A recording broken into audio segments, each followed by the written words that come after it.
Okay, are we ready to start? Okay na po, Doc. Okay na? Yes. Okay, let me go back to Zoom. Baka kung ano sinishare ko.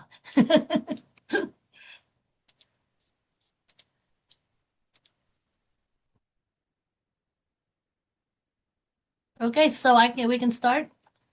All right. Good morning, everybody. Good evening. The day has come. We are here. We've been giving you messages from, I guess, from the 10. We had a countdown from day 10. So, oh, excuse me, my puppy is running around.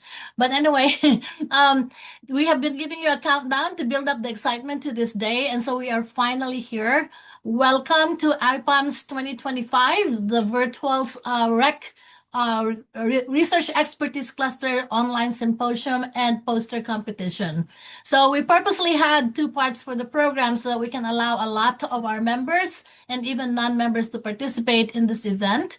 So this is the first portion, day one of the virtual event. So welcome everybody. This is the day that we've been waiting for. Okay, so what I'm going to do is I will share my PowerPoint. If I can find it. Hang on. I have too many things on my screen, which is the problem. PowerPoint, there we go. All right. And then we can start our event. Okay. All right. Can everybody see this? Yes. Okay. All right. So we are the opening program is about to start, and we have some exciting speakers. Basically, we will start with our keynote address, followed by a plenary session with three very distinguished speakers, and then that will be followed by the parallel session. At the end of the parallel session, you can go back to the main room, and there will be the poster viewing, and also maybe I will announce the winners for the rapid fire competition, so you can get ready to see them tomorrow. Okay, so let's start. Doc Marge, yes, you're sharing the guide slide for speaker slide. What is it? You're sharing the speaker slide. Presentation view. Can you switch to? Yeah, just press the presentation. Okay, is that what you're seeing now? No, not or your yet. speaker slide. Okay. Okay, I guess the reason is because it's on my other screen. I can probably disable my other screen. You can press screen 2. If you go to your screen 1, there's a screen 2 there. Press that. Oh, here we go. Okay, now. And then go to presentation view. All right. So are you seeing the right thing now? Not yet. Share. Press share first. Sorry for the technical difficulties. It was working very well the other day. But now, okay, share. Here we go. Yeah. And so, hold on. Yes. Are you seeing the program now? Yeah. Is everybody seeing my screen? Yes. Yes. Okay, cool. All right. So let's do this now. Okay. And we are going to start with the national anthem. Okay, so we'll have two national anthems. Since we are the Philippine American Academy for Science and Engineering, we will have the Philippine national anthem and then followed by the United States national anthem. Okay.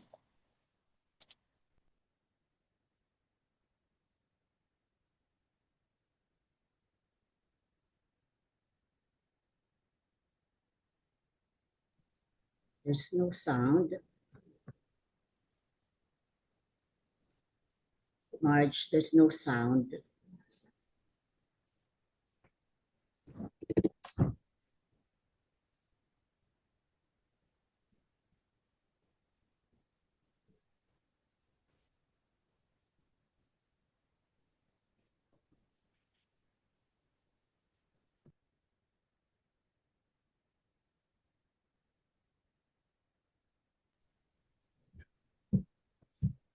Tab, can you do the control? Mga mga kababayan, ang pambansang awit ng Pilipinas. Kayang mag-ibig, ewas ng sinangalan, alam ng puso, sa titik mo'y buhay. Lupang hinirang, kuya ka ng magiting, sa manlulupin, di ka pasisingil, sa nagagang tutok sa simoy at sa langit mong pangaw, ay hinatang tulakaw,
Okay. Thank you very much, Feb, for putting the sound on. All right. So now we are about to begin our program. So the first speaker will be our president, Dr. Gladys Chiris Completo, and she will give us the opening message as well as introduce our keynote speaker for today, President Jimenez. Gladys. Thank you, Marge. So to our distinguished guests, University of the Philippines President Angelo Jimenez, and Chairperson Dr. Shirley Agrupis, dear PAASE members, colleagues, and friends from around the world. It is my great pleasure to welcome all of you joining us virtually to the 2025 Annual PAASE Meeting and Symposium. As PAASE President, I stand both humbled and inspired to see this community gather once again under one shared mission: to shape the future through science, discovery, and innovation. So though we may be separated by time zones and geography, your presence today reaffirms one of the core strengths of our PAASE community: our ability to connect, collaborate, and inspire no matter the distance. And this year's theme, Shaping the Future, research discoveries and innovations in science and engineering, speaks to our collective purpose. Each of you, through your research and leadership, contributes to shaping a better, smarter, more resilient future. This online symposium, APAMS, is our platform to share, reflect, and build on that work together. And we would not be here without those who came before us. PAASE was founded by Filipino scientists and engineers, pioneers who carried the Philippines in their hearts, even as they excelled abroad. They envisioned a community that bridged continents, one that channeled knowledge, expertise, and solidarity toward national progress. And that dream continues through APAMS, where we gather year after year to share ideas, mentor the next generation, and uplift science as service. And to our lead convener, Dr. Marge Peña, and the entire APAMS organizing committee, my sincerest and thanks. You have made this hybrid format possible with clarity, grace, and care.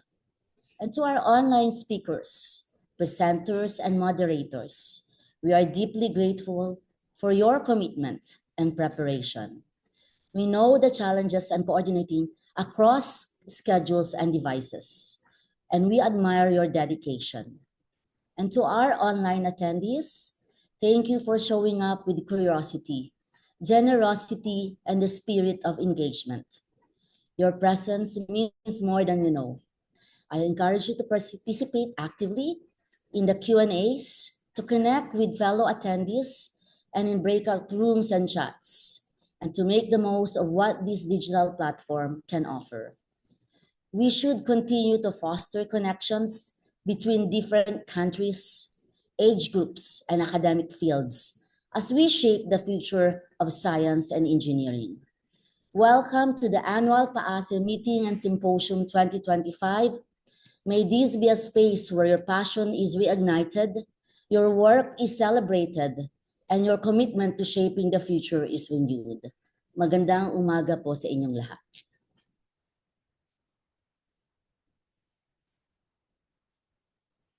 And now, I would like to proceed to introduce our keynote speaker.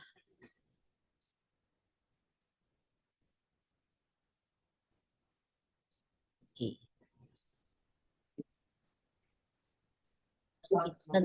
It is an honor for me to introduce our keynote speaker, President Angelo A. Jimenez, the President of the University of the Philippines, a distinguished labor lawyer and global expert on worker migration. His career has spanned key roles in national policy development and international diplomacy. His work contributed to the establishment of the Philippines Department of Migrant Workers and Labor Migration frameworks across Asia, Africa, and the Middle East. He previously served as Deputy Administrator of the Overseas Workers Welfare Administration and as Labor Attaché in Japan, Kuwait, and Iraq, earning citations for safeguarding overseas Filipinos during international crisis. He has also represented both the Department of Labor and Employment and the Office of the President in various interagency bodies focused on overseas Filipino welfare, including the Gangayco Commission and the Cabinet Committee on Maritime and Ocean Affairs. A respected educator and policy thinker, he has delivered expert lectures for UPCFAL Philippines and written extensively on migration governance, ethical recruitment, and labor law. He is also a regular lecturer at the UP Law Center's mandatory continuing legal education program. President Jimenez holds a Master in Public Management from the Lee Kuan Yew School of Public Policy at the National University of Singapore and was a Lee Kuan Yew Fellow at the Harvard Kennedy School. He also completed a certificate program in leadership and management at the Wharton RST Institute, University of Pennsylvania. Born and raised in Bituan, Agusan del Norte, President Jimenez earned his BA in Sociology and Bachelor of Laws degrees from UP Diliman. During his student years, he served as chairperson of the University Student Council and a student regent to the UP Board of Regents, later returning to the board as a regent appointed by President Rodrigo Duterte. As son of Mindanao, President Jimenez envisions the University of the Philippines as a globally engaged, community-anchored institution that tackles the most consequential issues of our time, locally and globally. Let us all welcome President Angelo Jimenez.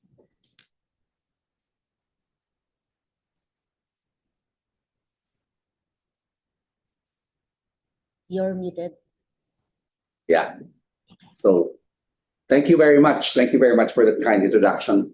Dr. Gladys Completo, President of the Philippine American Academy of Science and Engineering, or PAASE. Our plenary speakers, my good friend, the Honorable Shirley Agrupis, Chairperson of the Commission on Higher Education, and Professor Carlito Lebria and Professor Elmirico Mojica. Maayong adlaw kaninyong tanan, a pleasant morning to all of you. To the esteemed members of the Philippine American Academy of Science and Engineering, it is a tremendous honor to be here with you today. I am truly very gratified to be sharing this moment with you, this important moment with you. I often say that one of the great privileges of serving as president of the University of the Philippines is that I get to be surrounded by brilliant people. Today, I find myself in the midst of some of the most brilliant minds anywhere in the world. Scientists and engineers who may not only push the boundaries of what we know, but also carry the burden and the hope of making that knowledge meaningful for the future of our country, our people, and of humanity. This is no small responsibility. I thank you all for the work you do here and wherever you are in the world. I do not come before you today as a scientist or an engineer, and certainly not as an expert in AI. I am a lawyer. But I do come to you as the head of the Philippines National University, which sits at the intersection of science, education, public policy, and public service, among others. From this vantage point, I offer a perspective that I hope complements your work. One that concerns not only what we can do with AI, but also what kind of future we must shape with it. And most importantly, for whom? Allow me a brief indulgence. In preparing for today's keynote, I found myself going down a bit of a rabbit hole while reading about emergent behavior in large language models, or LLMs. Emergent behavior, this is a concept many of you in this room are likely far more conversant in than I am, but I found it fascinating, even humbling. The idea that when scaled up sufficiently, a system can begin to demonstrate abilities that were not explicitly programmed into it.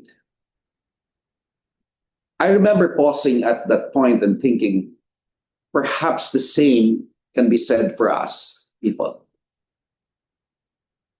Maybe if we can scale up not just our tools, but our trust, our cooperation, and our imagination, emergent progress becomes possible. We might discover within our society unexpected capacities for fairness, for wisdom, for a science rooted in compassion and empathy. But we cannot talk about shaping the future without first confronting the present. And today's present, as we all know, is unequal, volatile, and allow me to say, unjust for the majority of peoples, including in our own country. The 2024 AI Index from Stanford University observes that only 2/3 of countries offer or plan to offer K-12 computer science education. The Philippines is not among them. While some private schools offer computer science subjects, this glaring gap in public basic education limits our people's participation in the digital future. Even among developing nations, we are falling behind. This is not simply a technical gap. It is a national challenge. Because if we do not democratize access to AI literacy, if we allow this technology to remain the province of only a privileged few, then it will not bridge our great divides. It will deepen them, in fact. This is why UP deems AI education and research a priority, and we hope to be a national priority, not only to compete globally, but to ensure inclusivity and equity locally. At the undergraduate level at UP, we integrate AI across the BS Computer Science curriculum, beginning with introductory computing, advancing through ethical and professional issues, and culminating in year-long thesis projects under AI-driven research groups. Our Computer Vision and Machine Intelligence Group was established as early as 1999 and remains a pioneer in the field. We have currently 18 PhD students in this program, 18 professors with PhDs on AI, and currently we have about 24 PhD students enrolled in this. At the graduate level, we now offer the country's first PhD in artificial intelligence. That's what I mentioned, along with a Master of Engineering in AI. And in a move to reduce barriers to advanced study, UP Cebu has launched a fully online PhD in AI with no master's degree required. This is a step towards decolonizing access to innovation, giving more Filipinos, wherever they are and whatever their backgrounds, a chance to lead in this space. These programs in AI will go to UP Mindanao very soon as well. We also reach beyond traditional classrooms. The UP Open University now offers massive open online courses or MOOCs on AI in education, free, open, and scalable to learners anywhere in the world. This matters because if we are to have an AI literate citizenry, we must meet our people where they are, not only where our institutions happen to be. But we must go even further. Our goal at UP is not just to produce AI specialists, but AI-ready citizens across all disciplines. This means equipping engineers, doctors, urban planners, artists, and public servants to use AI responsibly in their fields. It means fostering not just innovation, but also ethical reflection, adaptive learning, and a commitment to equity. Because let us be honest, AI is not just reshaping industries, it is also threatening livelihoods. In 2023, the Philippine BPO sector employed 1.7 million people and generated over $35 billion in revenue. Some studies predict that up to half of those jobs may be impacted by automation in the coming decade. Our position is clear. We will not resist AI, but we will proactively manage the transition. This means building systems of support for upskilling and reskilling. It means framing AI not as a replacement for people, but as a force multiplier, amplifying what is humanly possible rather than erasing what is human. At UP, we see AI and science and engineering in general, not as ends in themselves, but as means towards national transformation. This means the real measure of success is not whether we generate a paper or a patent, but whether we improve people's lives. And so we invest not only in research and development, but in what I like to call the missing middle. The systems, spaces, and support that connect good ideas to actual impact. This is why UP plans to hold the AI Horizons Conference every year. This conference, launched last year, is our flagship platform for highlighting the real-world applications of AI across key sectors: agriculture and food security, education and governance, materials and energy, and health and wellness. This October, we bring AI Horizons to Cebu to bring the conversations closer to stakeholders in the Visayas and Mindanao. This is also why UP has created a new Office of Research and Innovation to be headed by a vice president to better link our academic expertise to the needs of industry, government, and society. This office strengthens our Technology Transfer and Business Development Office and supports the work of our growing network of technology business incubators and science and technology parks across the country, from Upscale in Diliman to Cibol in Los Baños to Cebu in IT UP Seeds in UP Visayas and the upcoming KISS Park in Mindanao. These aren't just buildings or labs. They are ecosystems where science, entrepreneurship, and local knowledge meet to celebrate and create viable solutions and livelihoods.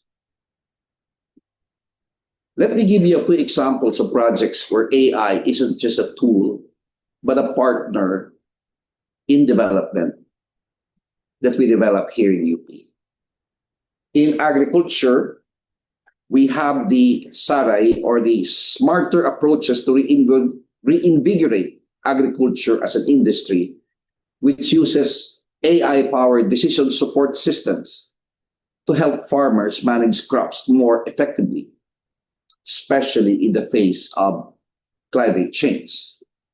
In fisheries, the Fish Eye system provides real-time data for marine conservation and livelihood planning. And for livestock, UP is supporting AI-assisted vaccine development against diseases like African swine fever. In healthcare, UP's researchers are deploying AI in diagnostics and drug discovery, from screening newborns for hearing loss through the HELIC device, or the Hearing for Life device, to helping doctors interpret cancer imaging, to accelerating drug candidates from Philippine biodiversity through the Tuklas Lunas program. AI is helping us expand access and lower cost for our people. In energy and disaster response, we are building tools that assist in site selection for renewable energy, predict flooding using satellite data, and generate early warning maps for deforestation and disaster preparedness. In fact, 52% of LGUs across the country, 1,600 LGUs across the country, already use the hazard maps developed by the UP Resilience Institute. We want to bring that number even higher. 2 years ago, during Typhoon Charina, when heavy rains poured all over the metropolitan area, we have our application to predict floods, and in 2 days, there were 2.6 million downloads. We also develop, for science education, we have also developed a versatile instrumentation system for science education and research, wherein high school students can do 60 experiments in physics, math, science, and biology to improve learning outcomes even at the basic level. Even in areas like traffic systems, digital governance, and local legislation, our graduate students are developing AI-based tools to help cities run more efficiently and transparently. These are not abstract innovations. These are locally grounded, context-aware, demand-driven solutions designed with our people, for our people. But we in UP also know we cannot and should not do this alone. By law and by mandate, UP must direct its innovation capacity toward the most pressing needs of our nation. That means forming strong, synergistic partnerships with government agencies, local governments, private industry, civil society, and fellow universities, both in the public and private sectors. And I must emphasize, it also means partnering with the Filipino scientific diaspora, with all of you. And I have spoken to many of you already. You bring with you knowledge, networks, and institutional experience that are invaluable to our journey. But more importantly, you bring a love for the country that no distance can erase. And that one I can attest personally. As a matter of fact, if any of you want to participate in our programs and projects, please let me know. Whether you are helping us build knowledge infrastructure, co-authoring research with Filipino colleagues, supporting TBIs, or mentoring young scientists, we in UP are committed to being your partners. We don't see you as external. We see you as integral, as essential, in fact. We are often asked, how can UP's innovation ecosystem address both immediate needs and long-term economic competitiveness? We answer with a two-pronged approach.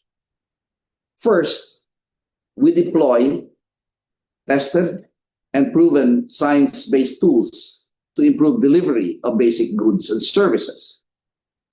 That's water, food, health, education, energy, especially for marginalized communities. This means using engineering know-how to solve real-world problems at scale. Just last week, our UP engineers powered up a remote sitio in Buena Vista, Agusan del Norte.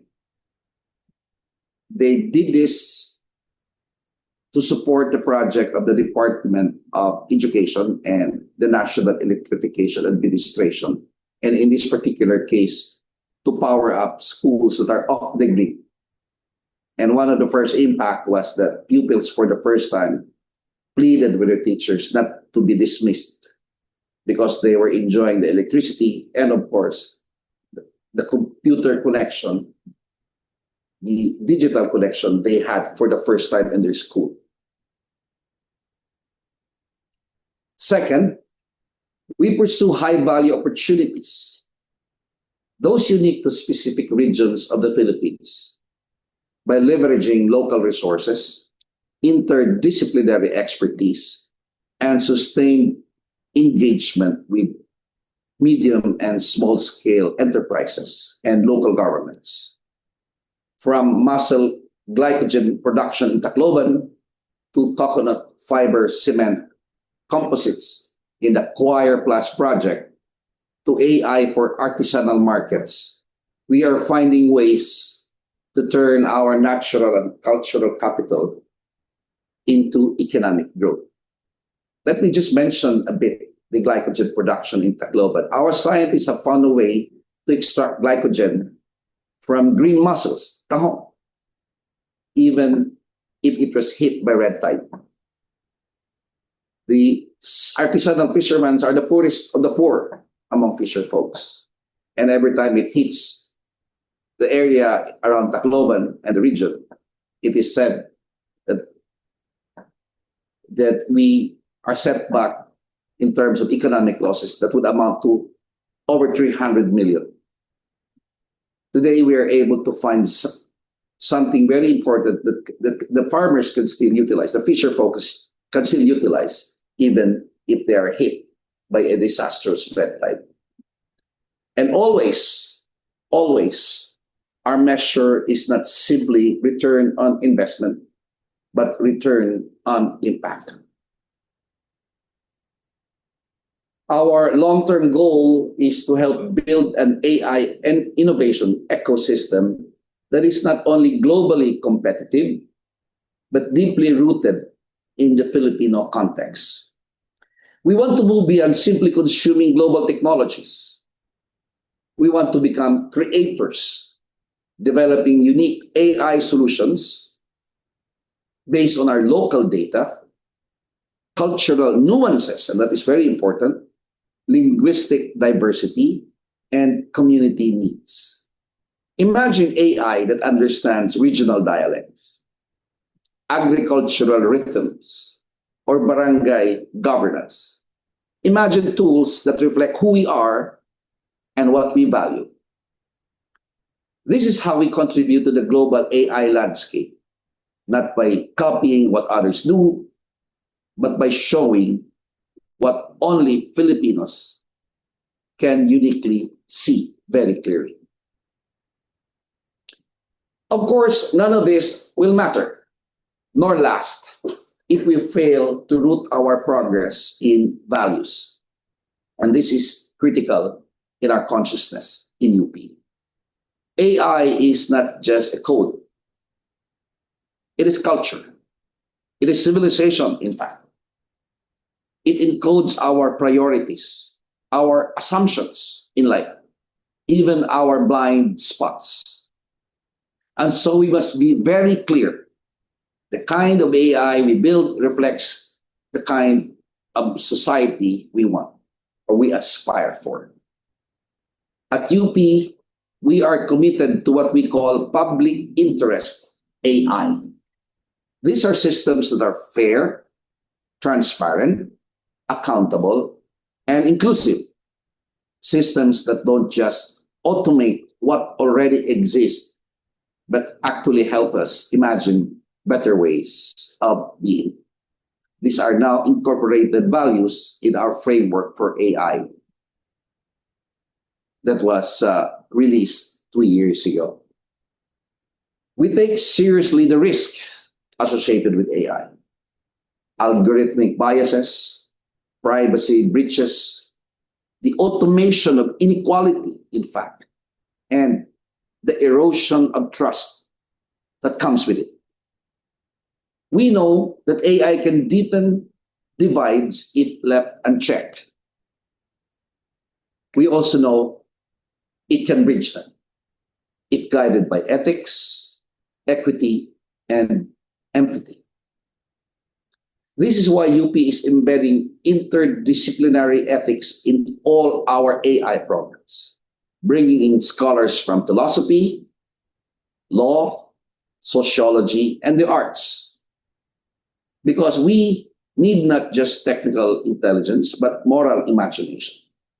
It's an interesting fact that the newly created position of Vice President for Digital Transformation is a philosophy professor. This is also why we must prepare our people, not just our engineers and scientists, but everyone, all to be critical and literate users of AI.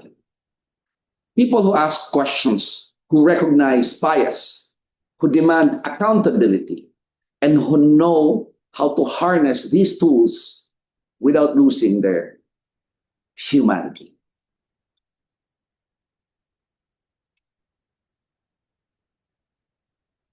Allow me another confession this time. Lately, I have been fascinated by a concept called counterfactual reasoning, a capability being explored in frontier AI models. Simply put, it is the ability to imagine what did not happen, to reason about alternative outcomes, paths not taken. This struck me because this is exactly what good leadership, good science, and good citizenship require. The ability to ask, what if we had chosen differently? What if this wasn't inevitable? What else might be possible? In a sense, the Filipino imagination has always been counterfactual. We've always dreamed of something better, even when history told us to expect less. Tomorrow will always be a better day. That is very Filipino. And that is why we persist. That is why we build.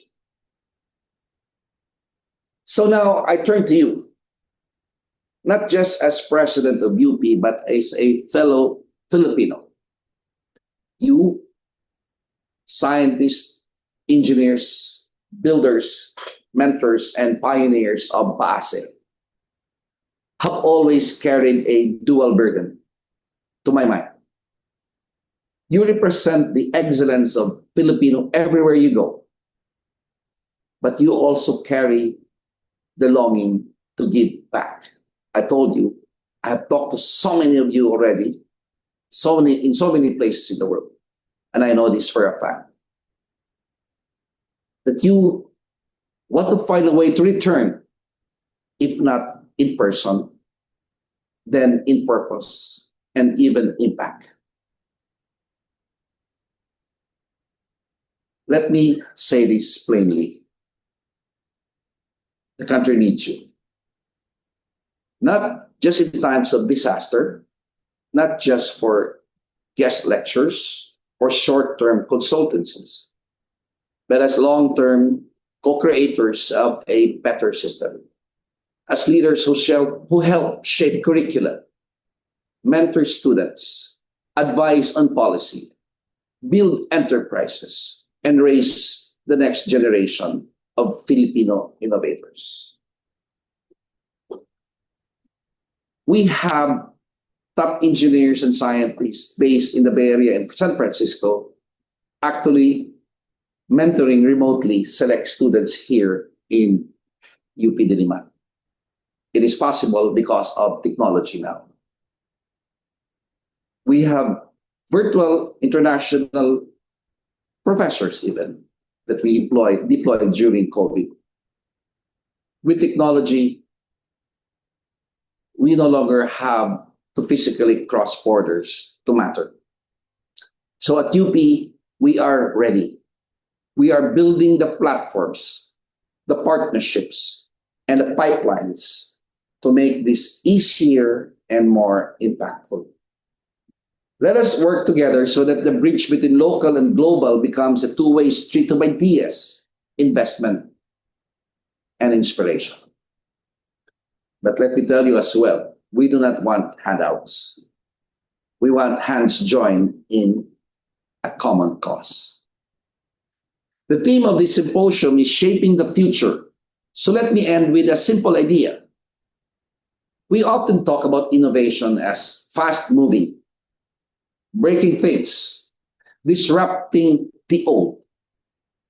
But what if the most radical kind of innovation, the kind that truly shapes the future, isn't just about speed or novelty? Think about it. What if it is about belonging?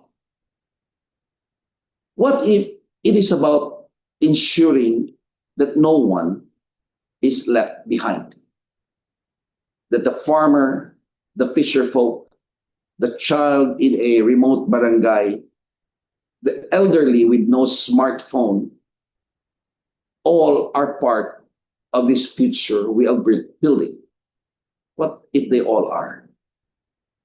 This is the kind of science and innovation we believe in UP. This is the kind of future we feel we must shape together. A future where the popular term, walang iwanan, is not just a slogan, but a shared standard. Not just a hope, but a habit. To all of you, I say, let us bring our minds together. But not just our minds, also our hearts. Let us build systems that are not just intelligent, but wise. Not just powerful, but just.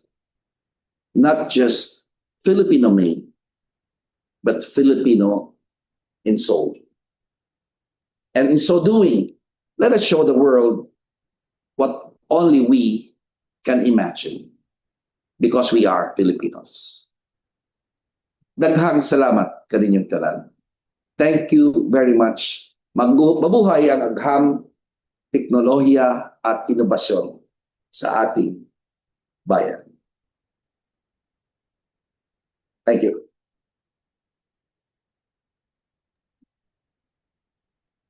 Salamat po, President Jimenez. Bisaya sad ko. So thank you very much, Yes, you're welcome. Yes. Gladys. Very inspiring, President Jimenez. So shaping the future is about belonging, ensuring that no one is left behind, Maraming salamat po for reminding us that that's the importance of shaping the future. So we would like to give you a certificate of appreciation, or are we open to questions? I think we still have time for questions if Yes, if you have questions, please. from the audience. Mr. President, Yes. Yes, sir. Mr. President, I do have a question, sir. I am Dr. Silverio Caballon Jr., graduated of the University of the Philippines, class 1972A. I was anticipating your visit, sir, to Las Vegas, but I myself was not there.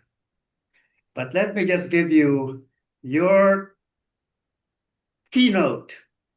Just hits the nail to what we have just talked about at the UPMASA. And this is, sir, as you said, transforming a segment of Philippine society. And I'm talking about medicine. About maybe 40, 50 years ago, Albert Flexner transformed medical education by making it scientific instead of just following a doctor. But he took the German system and brought it to America. But I believe that medical education, you say we're going to create new pathways, that medical education needs to be transformed. And to get to the point, because there are so many people, we are proposing the Philippine National Medical Library AI. And and you say, let us get everybody together. Dean Helen Sigua will be speaking later. He's the Dean of the College of Medicine, School of Medicine of Palawan. And I know that Dr. Prospero Naval, who is your lead in computers, is there in South Carolina with a visit just to the University of Pittsburgh. But on your desk, sir, if you will welcome it, and we were going to send it to you, welcome it, is a resolution that will request maybe the Board of Governors to welcome the possibility of a Philippine National Medical Library of Medicine, which will, of course, I know that you have approved a supercomputer, and it will host, like you say, not only the University of the Philippines, but we have 63 and I think 75 medical schools, of which I think my alma mater, and I know there are others at present, the University of the Philippines being the national university should lead. But then I will post there right now because this is what we're thinking of. And as far as dialects are concerned, there was a professor visiting there that asked a question about bangungot. And it will deal, sir, with dialects, where an Ilocano can be understood by AI and be able to say, inyati na, inyati sakit yo ako. No, inyati sakit yo, tajay. I don't know if you know Ilocano. Yes. Sakit yo, basakol nga mapangkay yung doktor. You have to go to the doctor. So I'll post there because your presentations, you're just excites all of us, I believe. Thank you very much for such a superb keynote speech. Thank you, sir. Thank you, sir. Let me just ask you this thing. That is definitely welcome, a library that you mentioned. We have the College of Medicine, of course, in UP Manila, and we have the National Institutes of Health, where we have 16 research institutes inside it, and I'm really fully supporting that. But let me tell you already, and I think you already know, that AI, including PROS, Professor Prosnaval, whom I've sent there, actually it's towards the Carnegie Mellon University, to improve our AI partnership. We are already involved, including like computer imaging for cancer detection. It's already very much embedded right now, and we will definitely welcome any ideas towards improving these things, and definitely I will welcome your resolution. But this is another thing. I have spoken to many of our scientists, and I was surprised that many, even from the College of Medicine, work with Moderna, for example, not just as ordinary scientists, but as leaders there. And I met them, and I know for a fact that they want somehow to make an impact on Philippine society, including, of course, Michael Puroganan of the New York University. He's not the dean of the College of Science there. He's a former collegian writer. Like I used to be a writer at the Philippine Collegian, and he's doing that. Now, this is what I'm trying to really send a message. When I was with the Department of Labor, I helped develop the concept of circular migration, which was adapted as a principle in the Global Compact for Migration in Marrakesh. Now, what I'm asking the global scientific community is to develop a model for a circular flow of high skills. Okay, these are the elements. Number one, we need to go out because we need to bridge the technology gap. And we need to be a net exporter and not a net exporter of technology in the next 100 years in order to survive as a nation, as a Filipino national project. We are still an ongoing project right now. So we need to bridge the technology gap. And you have it there. You're working there in many areas that are very advanced in terms of science and technology abroad. Now, the other thing is, so we need to send our scientists, including doctoral and postdoc students all over the world, and our researchers. But that is the push factor. We need to bridge that gap. There is a pull factor that I noticed because I've been speaking to university presidents all over the Asia Pacific, and in fact, all over the world. And they are inviting us to their very advanced program because they don't have too many people who wants to take up higher level education, PhDs. And let me tell you, just last month, I spoke to the president of Tsukuba University, of Kyoto University with 13 Nobel Prize, of Nagoya University with 6 Nobel Prize, and they already have a satellite campus in UPLB, incidentally, and Osaka University. And I spoke to Sun Yat-sen University, which is the main university doing design for microchip design stuff. So I noticed that what are students because they no longer have students. So there is a severe fertility rate issue there. In South Korea alone, I spoke to the vice president of Korea University. Their fertility rate is 0.7. Japan is 1.3, I think. We are 1.7 according to Ted Herbosa. We're 1.8, 1.7. We will be aging seriously in 26 years, perhaps, per demographers. Now, this is the pull factor that matches our push factor. The key, that's just half the circular flow. The second half of the flow is how we can bring the technology and experience learning back to the country to create industries, to provide jobs, to improve our economy, and create a virtuous cycle. Now, let's look at the other half, the flow back to the Philippines. I've already mentioned the push, about the flow back to the Philippines, to complete the circle. We are talking about modalities. The most obvious modality is the 18th century kind, with the analog kind. After studying abroad, get your PhD or postdoc, you return to the Philippines and to do your lab work. But that is not anymore necessary. Because what will you do with people with very advanced experience or they're part of advanced research already if they come back to our country with no meaningful research that matches their advanced knowledge, their advanced level of education or training? We're better off if they just stay there. But the key is how to find a modality for them to come back. That could be either joint research, that could be even lecturing online, it can be mentoring online, But it can be as simple as finding resources, opportunities for partnership and collaboration for the Philippines. And this is what's happening today. There is again, I have to repeat, there is the push factor, which is bridging the technology gap, and it is matched by the pull factor in many advanced countries because of their aging population. And I'm not talking theoretically about this because I have spoken to many university presidents.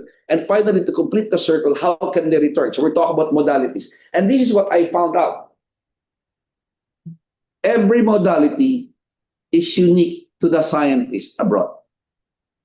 We cannot have one, like you must return to the country and we will push them with guilty complex, like you were supported by our scholarship and you didn't return.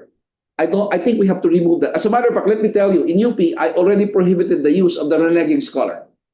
Instead, I asked the scholars to define your modality to return home, not physically, because we're now in the digital age. I mean, moving physically across borders is not necessary anymore. As a matter of fact, we have 600 partnerships with universities all over the world. And we are gaining a lot from these partnerships. So this is the reason why, let me tell you this, and I will be announcing something big, hopefully within the year. We are going to make a big bet on artificial intelligence. And the University of the Philippines, we're looking at the top technologies that can help the country survive the next 100 years. Initially, I'll be talking to you about genetics, human, animal, and plant genetics, nuclear science, and for humans, for agriculture, and humans for health, and for energy. And we're looking at the most critical technology in the digital world, in the digital age, which is semiconductors or microchips development. And we're looking at design because it's very expensive to enter that industry. The cost for entry is too expensive for us. And then we're looking at artificial intelligence. And finally, we're looking at spacefaring technologies. And these are strategic moves because these are the kind of technologies and sciences that can bring in so many others that could be very helpful to the country. But for now, we're focusing on food security and health. Wow. Thank you very much for your intervention, Dr. Sylvester. Thank you, sir. Thank you very much.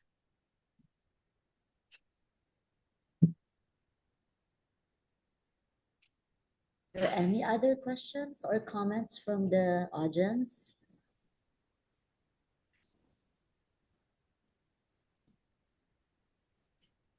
Okay, so I think we're ready to present our certificate of appreciation to President Jimenez. Marge, can we share? All right. Again, thank you very much, President Jimenez. We wish we could have.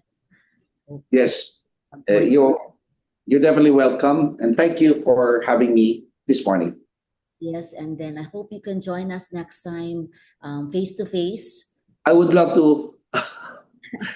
I would love to, definitely. Yes, so here it is. The Certificate of Appreciation is awarded to President Angelo Jimenez, LLM, MPM, in grateful acknowledgement for imparting your valuable knowledge and insights as a keynote speaker in the 2025 Annual PAASE Meeting and Symposium, or APAMS, with the theme Shaping the Future, Research, Discoveries, and Innovation in Science and Engineering, held July 15 to 16, 2025 via Zoom platform. Signed, yours, President of PAASE 2024 to 2025, and Maria Margaret Opeña, PAASE Vice President and the convener of APAMS 2025. Again, Thank you very much. May I just request that you replace LLM with JD or Juris Doctor? Okay, we will. That will be. The MPN is okay, but replace LLM with JD. Okay, thank you very much, sir. Yeah. Thank you. No problem. No problem. Thank you. Can we have a photo op with President Jimenez, Feb? Or yes, can we do that with everybody? One. Let's Let's Good smile. job, President Gigi. Yes, yes, sir. Thank you very much. Yeah. Yes, Mr. Serafica, thank you very much for being an agitator. Continue mixing the whole pot. Yes, yes, yes. Thank you very much. Smile, everyone. And then, are you Marge, are you still, sorry, Feb, are you still there? So is it? Yes po. Yeah, Feb is there. Page 2 po. Okay, 1, 2, 3. Smile. Page 3. 1, 2, 3. Smile. Okay na po. Okay. Okay. Thank you po, sir. Thank you very much. Thank you We all. Thank you appreciate all. Thank you so much. Thank you. Okay. Okay. Feb, Okay po. Wait po. ikaw na lang mag-share ng ano, Feb. Kasi may sound ka.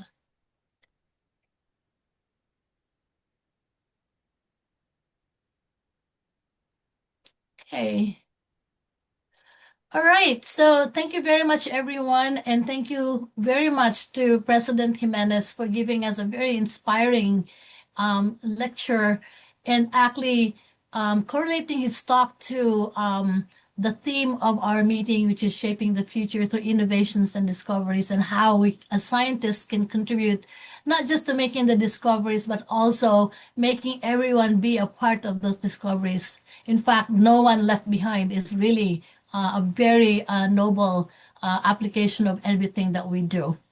Okay, so we're going to proceed now to our plenary session. And as I've mentioned to you, we have 3 wonderful speakers who are going to give us some really nice talks today.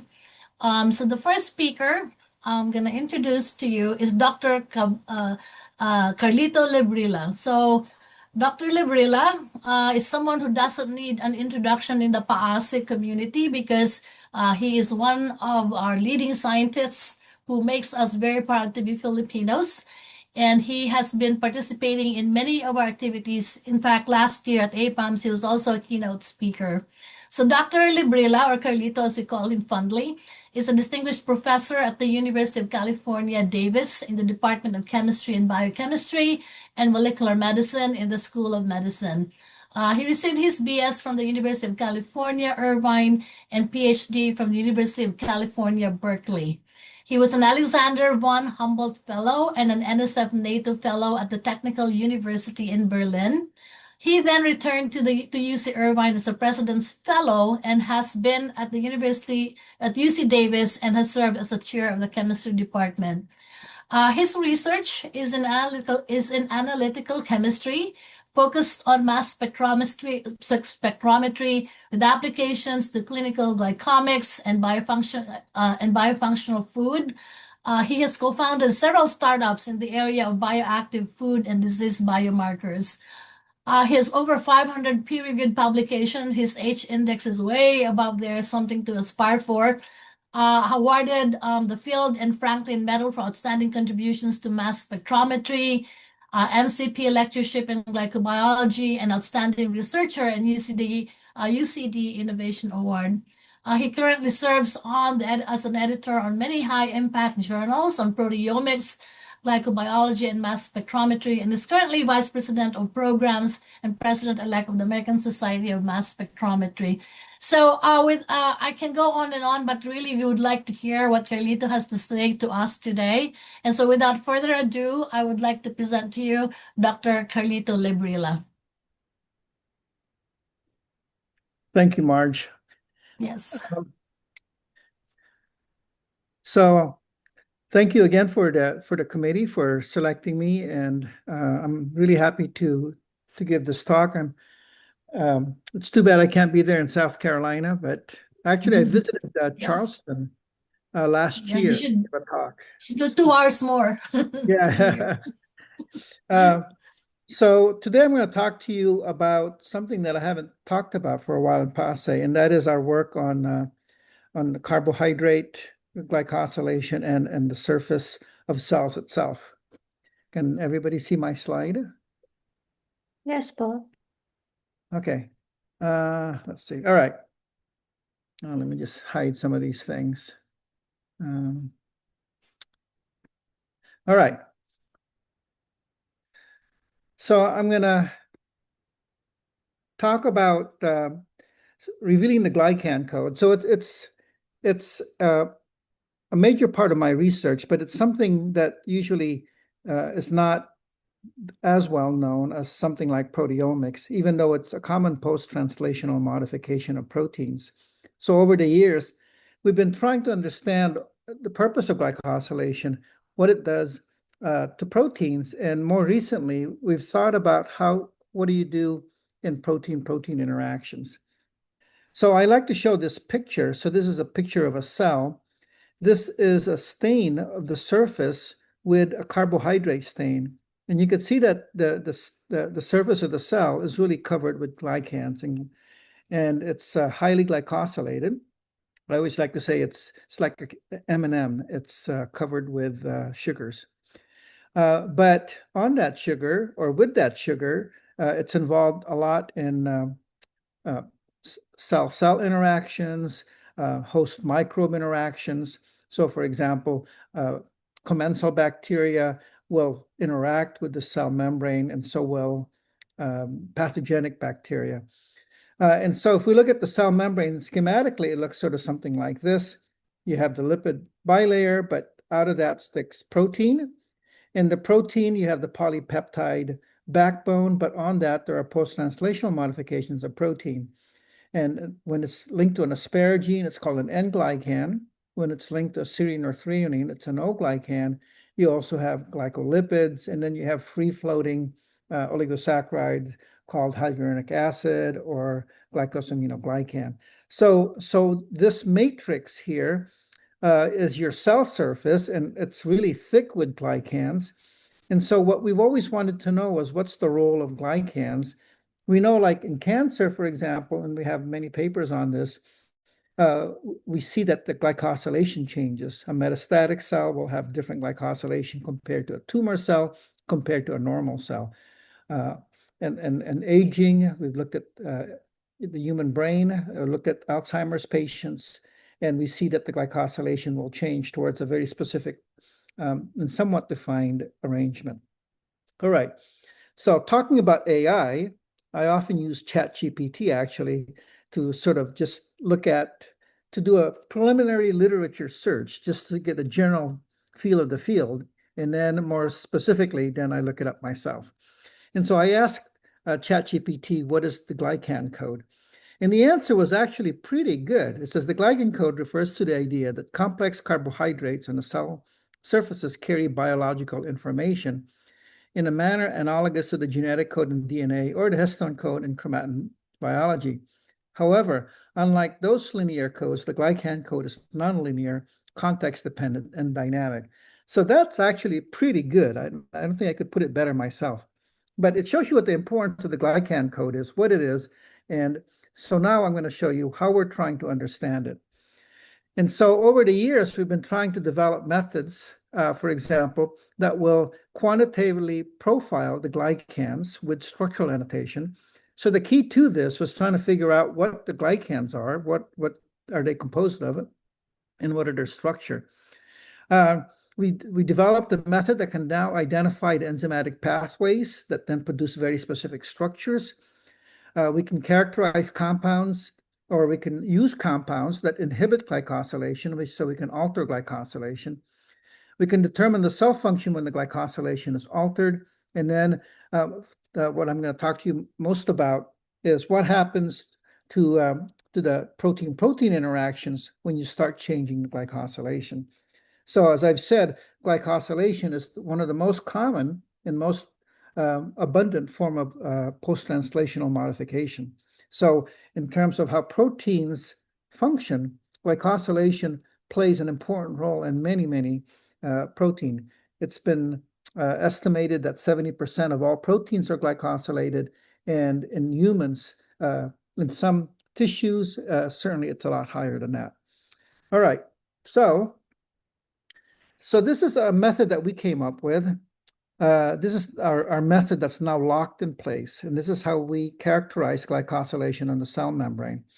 And so what I'm showing you is we could take cells, or this could also be tissues, and we'll lyse the cell. We'll do a process of ultracentrifugation to enrich for the cell membrane. We'll take part of that pellet and we'll do a P-NGSF release, do more centrifugation. And then in the supernate, we'll have the N-glycan. From the same pellet fraction, we'll take out, we'll do a Folch extraction, look at the supernate, and then we'll give you the glycolipids. And then from the remainder of that pellet, we'll do a beta elimination and give you the O-glycans. And so we call this approach a multiglycomic approach. When we have some pellet left over, we'll take the trypsin digestion of that to give us peptides and glycopeptides. We can enrich for glycopeptides using Helic, and then we'll use our Orbitrap to look at that to look at those glycopeptides, and then we'll do a standard proteomics using the same Orbitrap. For these analysis, we'll use a QTOF, an LCMS. We'll also use a triple quad. So we have about 5 or 6 of these. Well, we have 5 major instruments doing LCMS in our lab. And so this is what happens when you take a cell line. This is HCT116. And this cell line is interesting because it doesn't have a lot of sugar called fucose. And so you could take that and do an N-glycan, and that will give you a glycomic profile, which is devoid of fucose. We can suppress sialic acid formation, and so we can knock out sialation. So now we have a cell membrane with no fucose and no sialic acid. We can add fucose to that, and then the fucose gets incorporated, so now you produce something that's sialofucosylated. We can knock down the sialic acid, and now we have a cell membrane that's fucosylated. Or we could change the glycosylation to only give you high mannose by putting in kifoninsin into the media. And then you could see here that these are only high mannose and all the other ones are only in trace amounts, right? And so now you have a cell line with different glycosylation, and you can study things with that. One of the things that we studied was what happens with Salmonella typhi infection. So this is the bacteria responsible for typhoid fever. What you find is that adhesion increases in the fucosylated cell. All the other ones, there's not really a lot of adhesion associated with it. However, infection itself or invasion occurs mainly with the high mannose.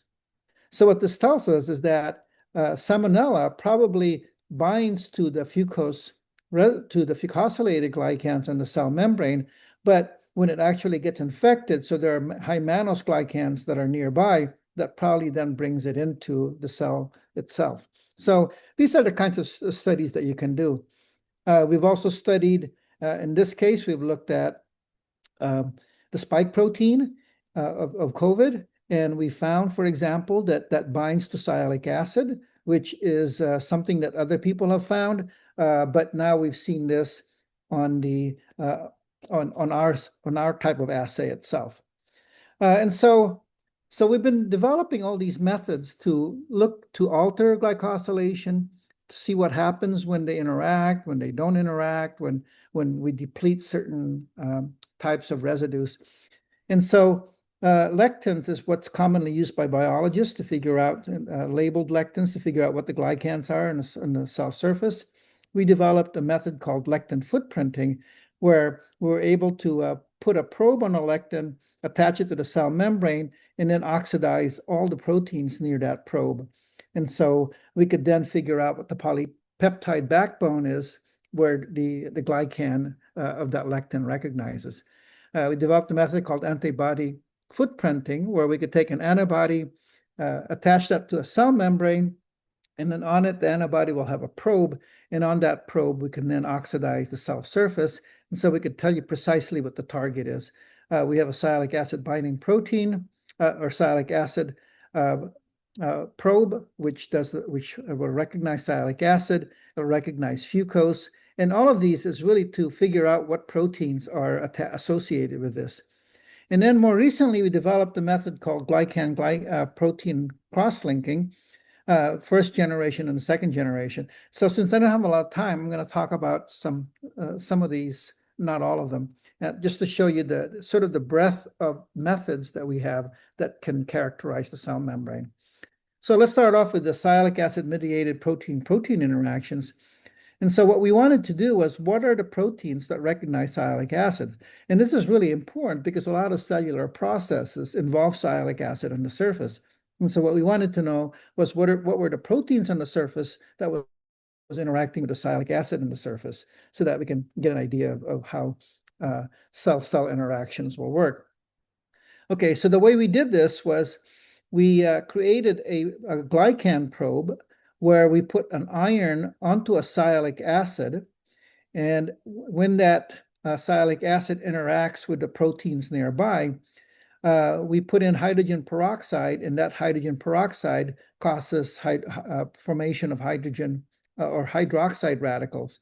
And that hydroxide radicals then will oxidize proteins, and then we'll do a standard proteomic workflow and look for oxidized proteins in the proteome of the cell membrane. And so the way we did this was we created this probe. This is iron, which can link onto a which can link onto this. Oh, sorry, this is the wrong probe. But anyway, but you could see, well, yeah, this is the right probe. You could see the iron here will link this molecule, iron babe, will link with DBCO, and then forming an amide bond. And so you have then this iron with this octine group, right? And so this is our probe. This is like our lighthouse, right? And so if hydroxyl radicals then come here, then this will produce, or if hydrogen peroxide comes here, then it'll produce hydroxy radical. Okay, so then we'll take this probe, and what we'll do is we'll use this. This is Carolyn Bertozzi's chemistry. This is, she won the Nobel Prize just last year. And so we, and what she developed was a method where you could take man-NAS, you could feed that into cells, and then this will then get incorporated to become sialic acid, and that will then produce on the surface an azide group. And so what we do then is we take that azide group and do click chemistry and attach our probe to that, and then that will then give us the, using proteomic, hydrogen peroxide and proteomics analysis, that will tell us what protein is interacting with that lectin. And so this shows you how well that that nitrite gets incorporated into the cell. And actually, you know, in the original Nobel Prize winning work, they couldn't analyze the cell, the glycans. But here is one of for the first time, we really showed that using mass spec, that the nitrite actually then gets incorporated. And so we could see here then the sialic acid that has that nitrite group attached to it. We have those that don't incorporate the label, and we could tell those apart. All right. And so then when we looked at the proteins that were interacting with sialic acid, what we found were a lot of the sialylated glycoproteins were actually those that are associated with lipid rafts. And so these are the number of proteins that were oxidized in these different cell lines, and we were able to identify those proteins. And so we've increased significantly the number of sialic acid binding proteins that were actually known. And when we looked at their gene ontology, what their function were, and of course, a lot of them is mainly for binding, some catalytic activity, and so on. So this shows you how the power of some of a probe like this. We created another probe. Fucose is really important in cell-cell binding, and so in this probe, we wanted to see what the fucose was. The fucose is a monosaccharide that binds to the core and also in the antenna. But let's say you're at the core, and then you can do the oxidation here, and then we were able to figure out, well, the hardest thing here was figuring out which fucose to use. And so we used different types of fucose. The one that worked the best was alkenyl fucose. And then, so we can incorporate that into the cell and then start doing the interesting chemistry. So when we analyze this, so these are the number of proteins that were oxidized with the fucose probe in the different media or in the different cell line. And you could see here, this is for one cell line, PNT2, this is KCO2. And so we compared the fucose binding probe to the sialic acid binding probe, And we find that there's more with PNT2, less with KCO2. And it turns out this one has a lot more sialofucosylated species, meaning they have both sialic acid and fucose, and this one doesn't. And so you could see that this is sort of, validates the method, but it shows you really that this thing actually works. So one of the things that we could do with this is you can ask, if you have a probe and you put in hydrogen peroxide and you create this hydroxyl radical at the probe itself, it starts to diffuse out.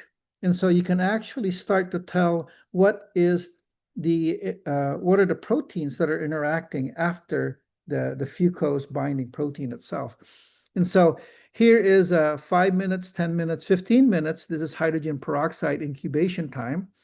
And this is with PNT2. These are the number of oxidized proteins. And so this is just oxidized proteins. We see thousands of proteins itself, but I'm just showing you which ones are the ones that are oxidized. And so when you start to analyze what these are that gets oxidized, it turns out the very first ones are the ones that contain fucose. So that's the source. So we recognize that.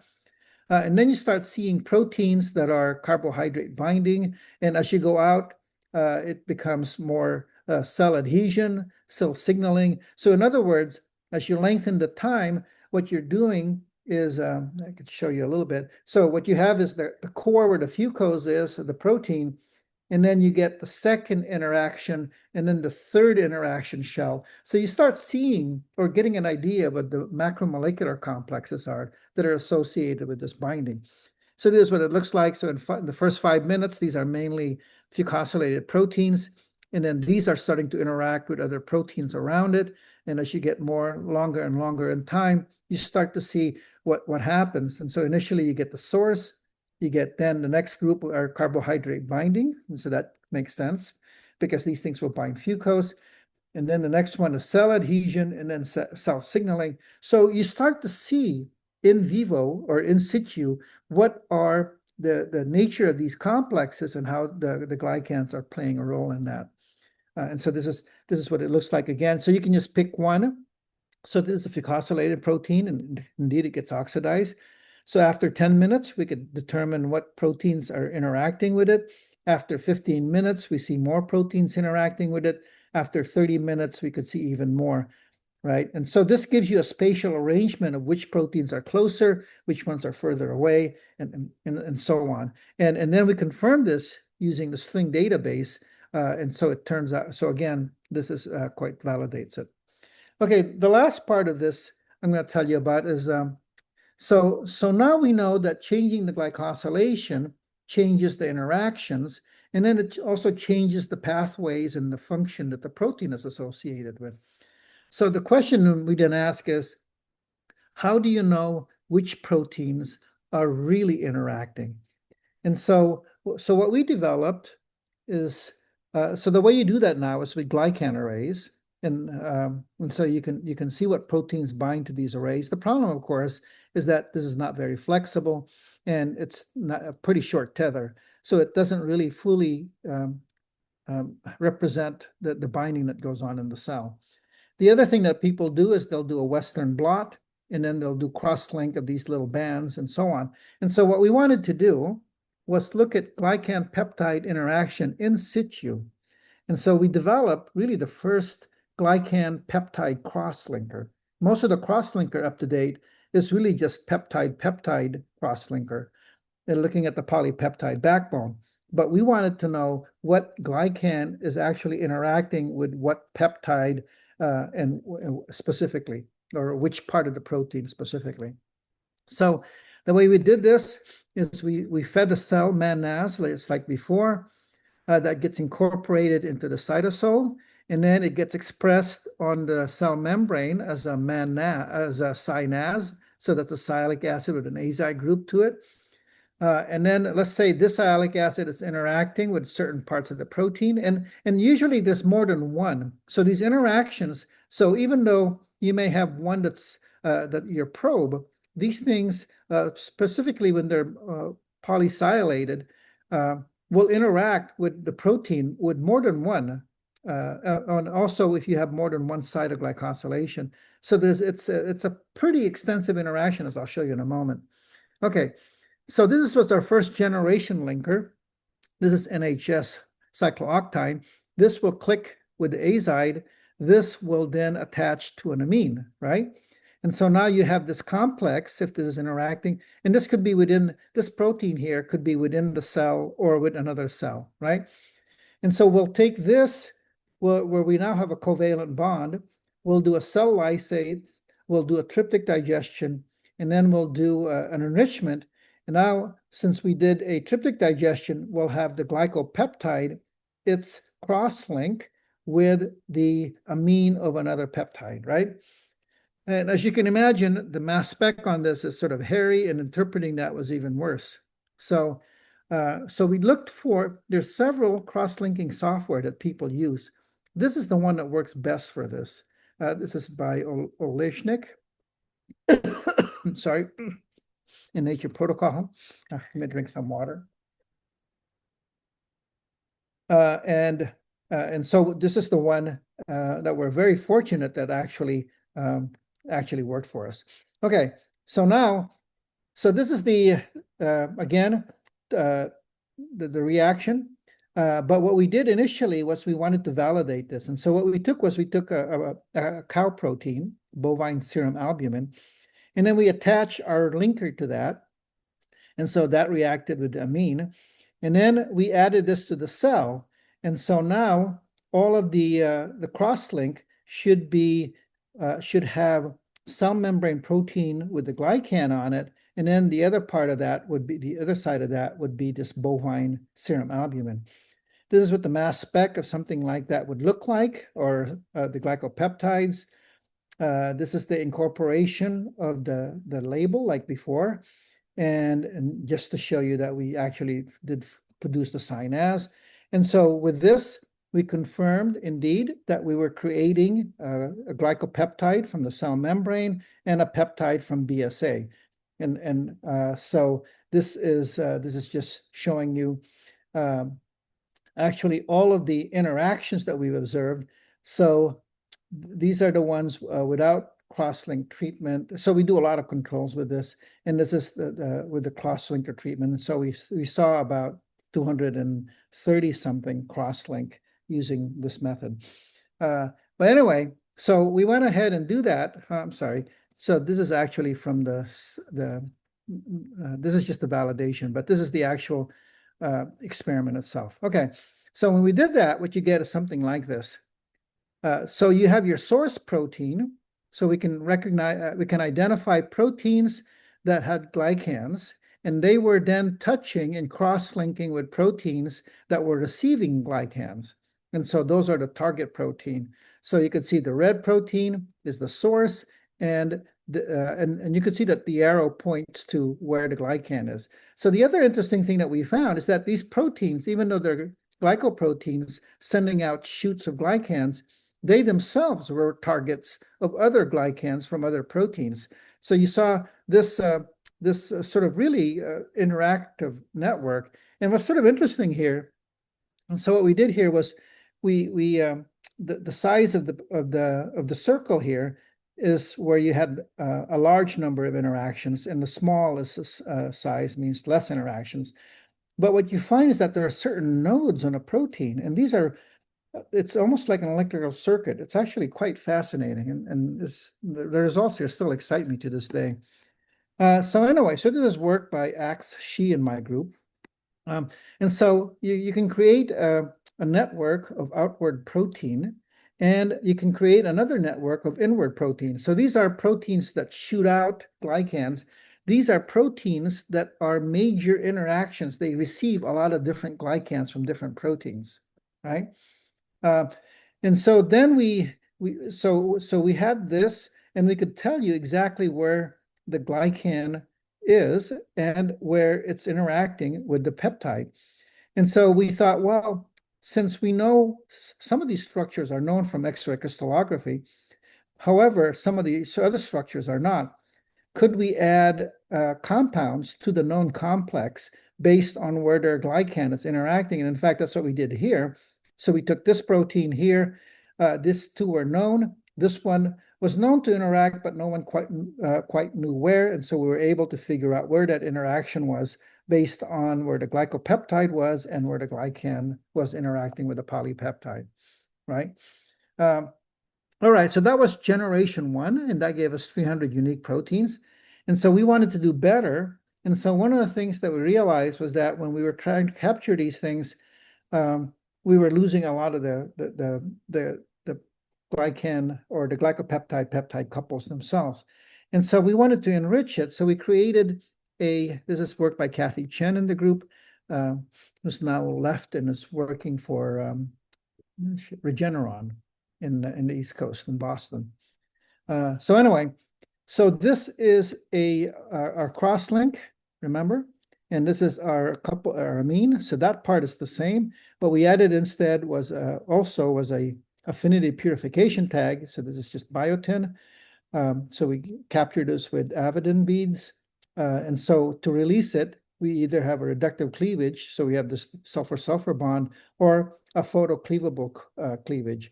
And with this, from 300, we now see over 1,000 different crosslinks, and even more in this case. All right, and this is just a synthesis. Those of you who are organic chemists, nothing. This was actually really difficult. And I always apologize to my student because I always make it seem like it's easy, but it's easy for me because I only get the picture that they draw for me. But actually, this took us a lot of work. There was a lot of things to solve. But in the end, both Axe and Kathy were able to create this compound. All right, so this is the process itself. We'll take, again, we'll put in mannase, that becomes synase. We add in our photocleavable in this case, they're both the same way, use the same. And then we'll have this crosslink with the photocleavable tag. This then gets tryptic digestion. We do an affinity purification on a bead, and then we'll crosslink that, and then boom, we'll do a LCMS analysis. All right, I think I'm running out of time. So anyway, so this just shows you the process itself. A lot of this was done. The informatics part later on was done by Russell Alvarez, who many of you should know. And he's actually done a great job of streamlining this whole process. So this is what the mass spec looks like. This is the glycopeptide, this part, and then this is the peptide. It turns out integrin beta 1 interacting with a protein called FLNA. And so each of these glycan is a linker by itself. And so this is the crosslink. This is what's known for this one particular protein. This is integrin beta 1. It's known to interact with these 18 proteins. That's what's known in literature. And look at all the other ones that we've discovered with this. So we think this is going to be a really useful tool for looking at protein-protein interaction. Okay, so I'm going to finish with this. This is actually, we're trying to understand just basic signaling. How does that work? And so in this case, what happens when a body becomes insulin resistant? Because we're interested in food. And so it turns out that what we're starting to see is that if you have the receptor without the insulin, it interacts mainly by itself. When it has insulin, then it opens up and it interacts with all these proteins, right? In a control, it interacts by itself. And then when you activate it, then it interacts with all these other proteins, right? And look at this, it's interacting again also with integrin beta 1. And so what we're finding is that when it interacts with integrin beta 1 in turn interacts with a lot of other proteins. So that must be the pathway in the cell membrane, how these things are actually occurring. Anyway, so I'm going to end with that. I'm sorry for taking too much time, but this is my group from 2 separate years, and these are the funding. And I'd like to thank you all for your attention.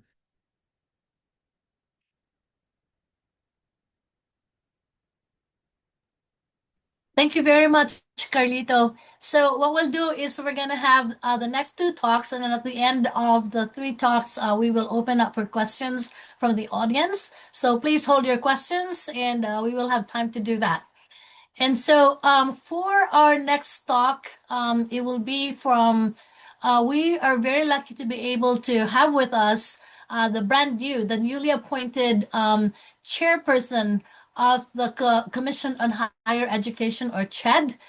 This is Dr. Shirley C. Agrupis, who was also previously president of Mariano Marcos University. And so Dr. Agrupis was appointed just in May 2025 by President Marcos as the new chairperson of CHED. Before that, she served as the president of Mariano M. Marcos for State University for 2 4-year terms. She, as a president, emphasized the importance of locally sourced probiotics in food innovation in probiotics research, and highlighting the potential of natural food resources for their health benefits. She also played an integral role in strengthening international academic collaborations, signing a lot of memorandum of understanding with universities outside of the Philippines as collaborators to facilitate exchange in facilitating educational and research exchanges between institutions in the Philippines and around the world. Dr. Agrupis is a respected academic leader, and she is a full-fledged professor and experienced researcher who has received several awards, including the William Darr Research Leadership Award and the Outstanding Science Administrator Award from the National Academy of Science and Technology. So Dr. Agrupis could not join us because of a meeting, but she sent us a recorded talk, which Feb will now play for you.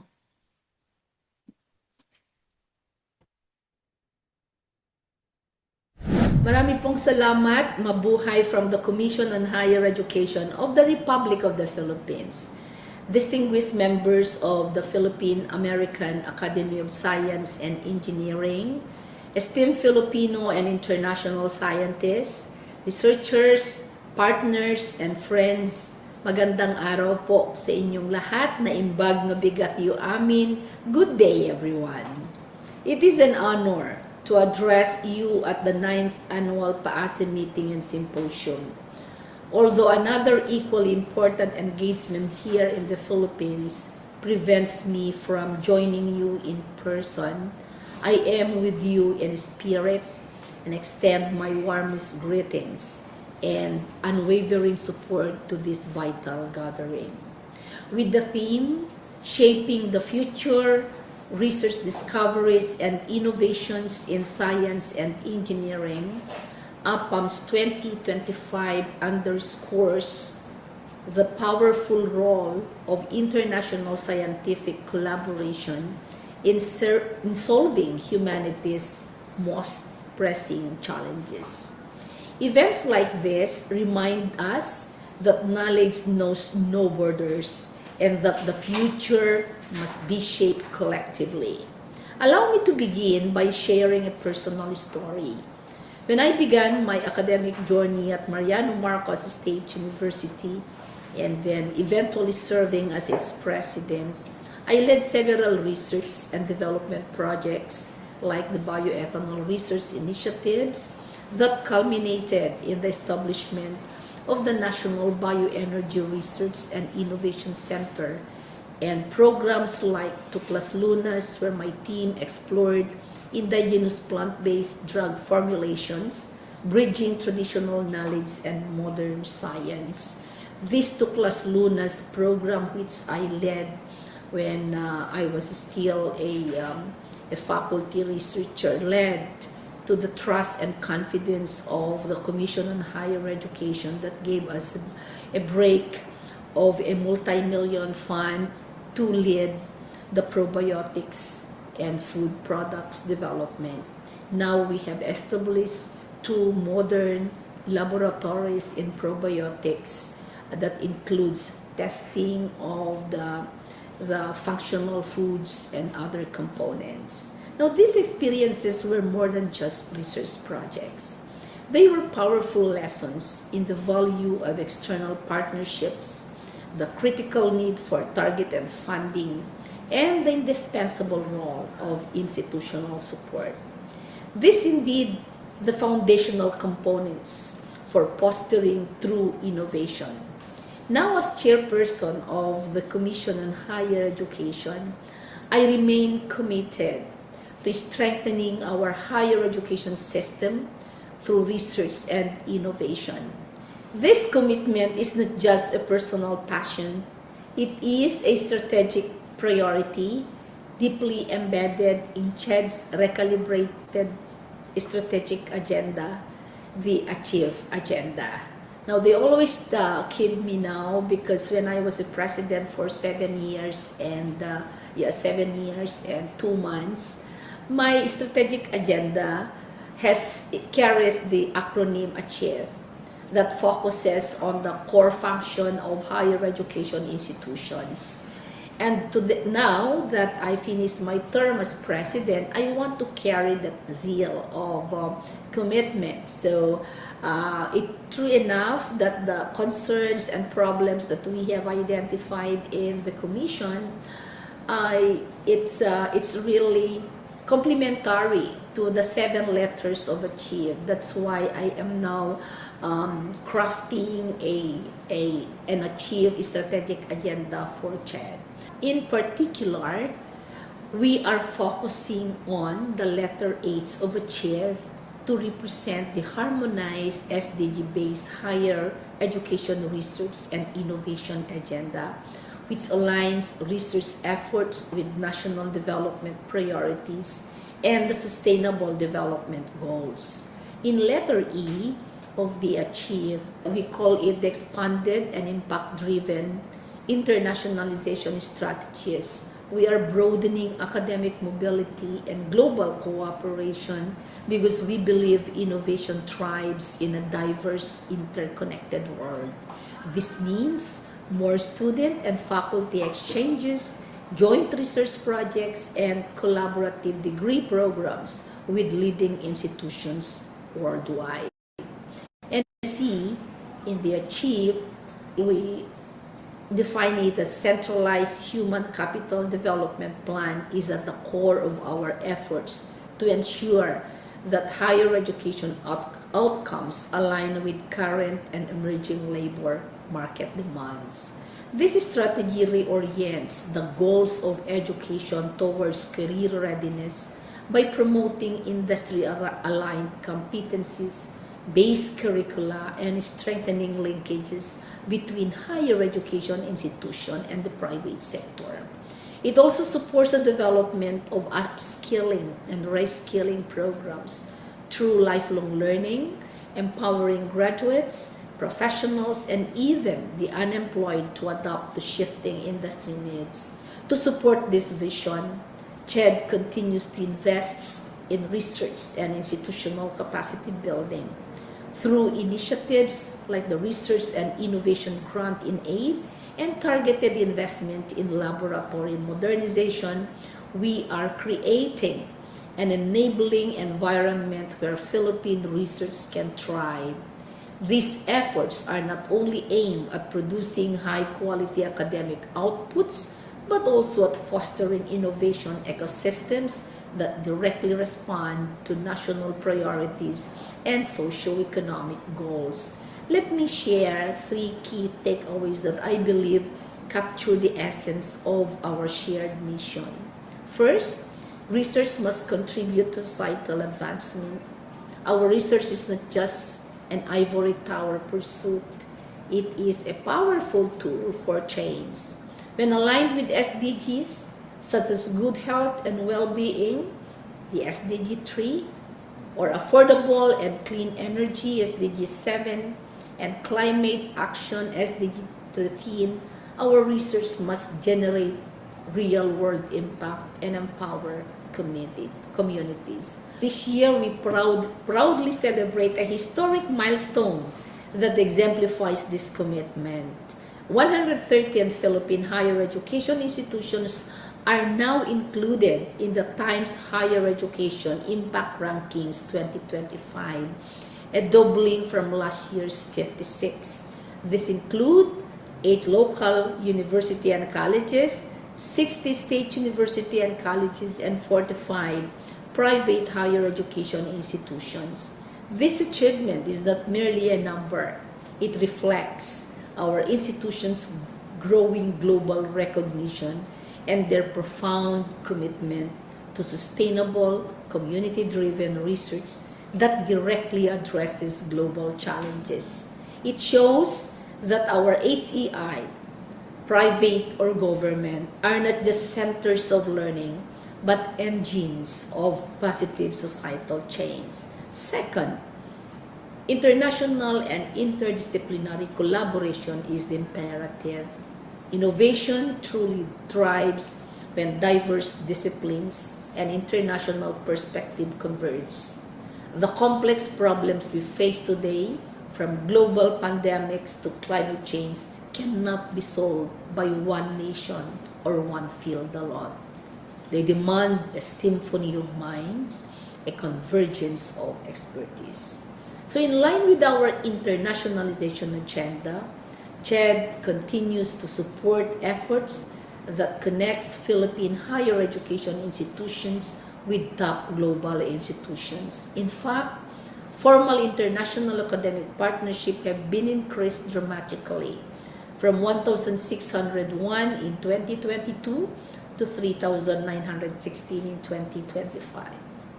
Beyond these institutional ties, CHED has forged 80 government-to-government and government-to-institution partnerships.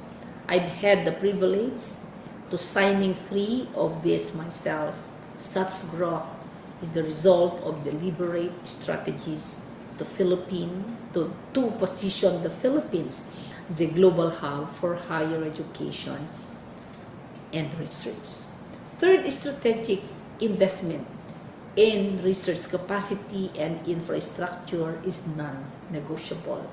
Our goal is to build a competitive, innovation-driven academic landscape through sustained funding, upgraded facilities, and robust support for faculty and institutional development. These efforts are closely tied to our drive for lifelong learning, skills upskilling, and research that supports inclusive, knowledge-based growth. To all Filipino and international scientists, engineers, and thought leaders here today, thank you for the work you do. Your dedication inspires policies that supports innovation, inclusive innovation, and sustainable development. Before I end, allow me to share my very inspiring and fruitful interaction with several PAASE scientists, and I can name them. Our Filipino scientists who have been educated and work in prestigious research institution in the Philippines like NASA through Dr. Comiso, in USDA, Dr. Planche, and many more. In fact, when I became the director of the external linkages and internationalization programs before I became president of MMSU, I made it a point that all these PAASE scientists who I believe so much in their capacity and their commitment to help transform and forward scientific research in the Philippines, I invited them either through a Fulbright fellowship program or the DOST Balik Scientist program. And true enough, the PAASE scientists help us so much in the establishment of our regional remote sensing research center, which was in partnership with NASA through Dr. Comiso. Dr. Mendoza is also very active as our partner, who is also a PAASE member himself. Under the DOST Balik Scientists, we established the GIS and trained so many faculty in the geoinformatics systems and still we sustain it. We are now sending faculty to pursue their graduate studies in the US and in Thailand. And in my bioethanol project, I have been supported with so many PAASE members. We have Dr. Abenes, Fiorello Abenes of the California University, and then we have Texas A&M Professor Dr. Capareda, and many other PAASE members who help us professionally and institutionally in the establishment of our enhanced and vitalized research and development agenda. They are so vital, and I hope that you will continue this mission because we need you so much. So on the part of the Commission, I would like to reiterate that CHED stands beside you as partners in advancing knowledge, driving innovation, and shaping a more sustainable and inclusive future for all.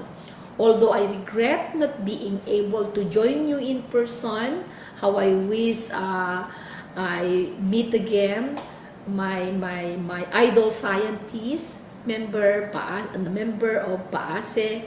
I please accept my prayers and wishes that you have a productive and enlightening symposium, and look forward to the breakthroughs and collaborations that will emerge from this important event. Mabuhay ang agham at teknolohiya, mabuhay ang PAASE, mabuhay po tayong lahat. God bless everyone.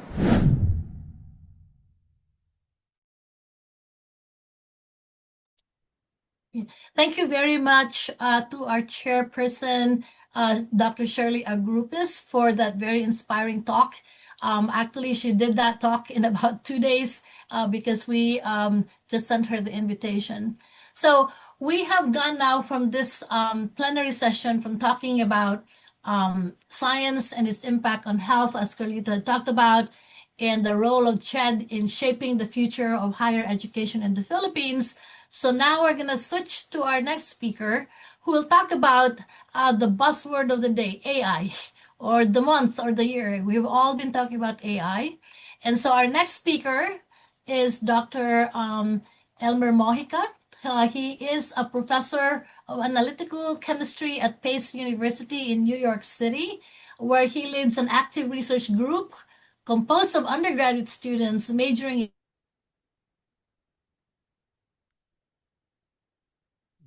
in chemistry, biochemistry, employs instrument-based methods to analyze chemicals that are of interest in many different fields, including chemistry, food science, and environmental science. And so this dynamic group focuses their attention on biomolecules that have an impact, for instance, in nutraceuticals, environment, and many other products. And I don't want to take up his time because I would like you to hear his talk. He actually got his degree in agricultural chemistry at the University of the Philippines in Los Baños. Both of his MS, BS, and MS there, a PhD at the University at Buffalo in New York City, and a postdoc at the City University of New York, and now he's currently at Pace. So without further ado, I would like to introduce Dr. Elmer Rico Mojica. His title is The Role of AI in Science Education. Elmer? Okay, thank you very much for the kind introduction. As UP President Angelo Jimenez emphasized the AI, so I'm just going to share to you how AI, I would say, revolutionized as witness in my field in chemistry. So we all know AI has been with us for some time. And if we're going to look at the traditional AI, it's just a theory methods to build machines that think and act like humans. So it refers to simulation of human intelligence in machines that are programmed to think like humans. If you're going to put the different subset of AI, we can put it in a cooking analogy. The traditional AI, you follow the recipe in a cooking step by step. And then what happened? The computers began the ability to learn from experience or data without human programming. That's where machine learning is. So in cooking strategy, we found out that we can improve our cooking if we add more salt or less some of the ingredients. So that's, we could say, what machine learning is. And from machine learning, we have chatbots, okay, as one of the application. And then as the machine mimics the human brain, okay, using artificial neural network, there's what we call deep learning. Okay, and in this case, we have in cooking, mastering complex recipe based on knowledge of gastronomy, okay, and other stuff. So what happened here in deep learning is we have applications like Siri, okay, and then the one that has become the buzzword since ChatGPT was introduced is the generative AI, wherein it generates new text, audio, images, or code based on content that it has been pre-trained on. Now, if we're going to look at in cooking analogy, it's someone who becomes a culinary artist who can prepare dishes, okay, from the knowledge given to her, to him. Now, if we're going to look at the AI, so I think that's was in the Nobel Prize last year. So the one who got the Nobel Prize in physics, they were honored for the foundational discoveries and inventions that enable machine learning with artificial neural networks. And closer to me in chemistry, the winners were also awarded based on their contribution on artificial intelligence. One is for computational protein design, and one that I have experience using the AlphaFold is for protein structure prediction. So as you could see, there's a great contribution of AI in science and technology. Now, how does AI play in the education? Now, at the start of 2020, that's before the pandemic, the market for AI was just less than 2 billion.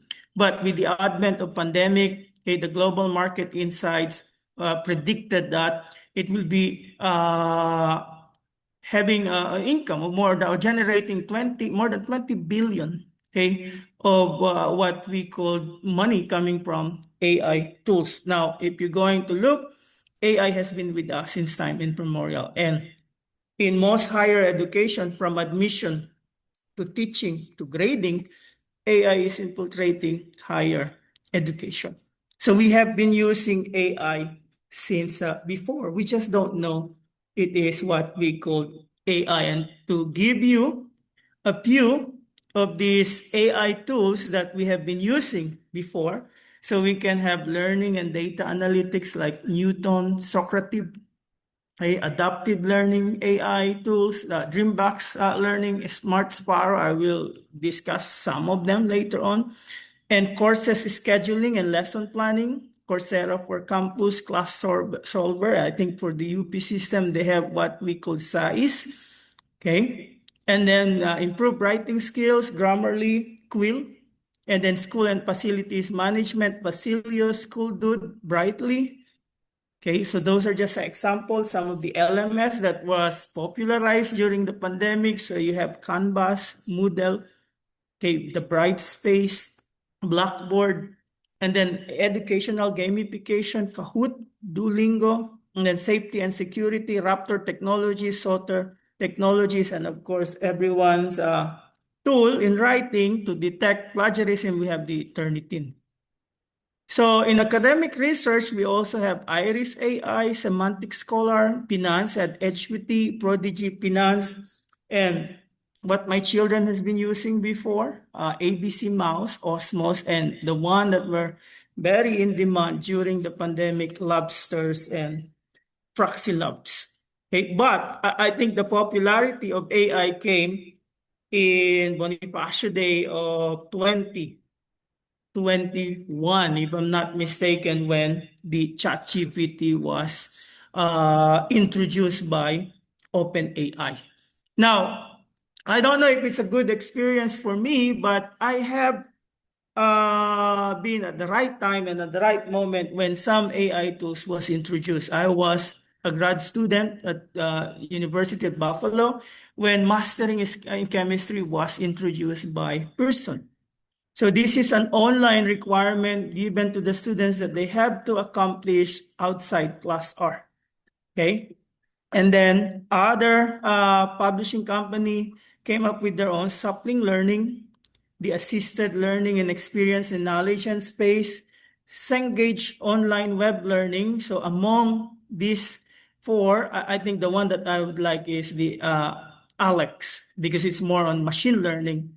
And the time the student would spend accomplishing this requirement depends on how good he or she is in answering questions. So if we are able to answer the question, okay, they will spend less time.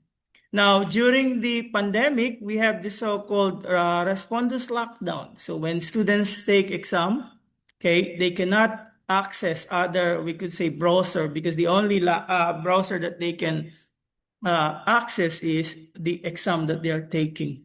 Now, on my own, we could say needs, I pay for Grammarly to check on the papers that I wrote, okay? And later on WordTune, because it's a little bit cheaper compared to Grammarly. But now I don't need to utilize and pay for them, okay? Because I use ChatGPT, okay? Now, because of this, I was able to look at the potentials of this AI. And since the results coming from the science education in the Philippines about what we call the PISA result, and I found the potential of the use of AI to help our education.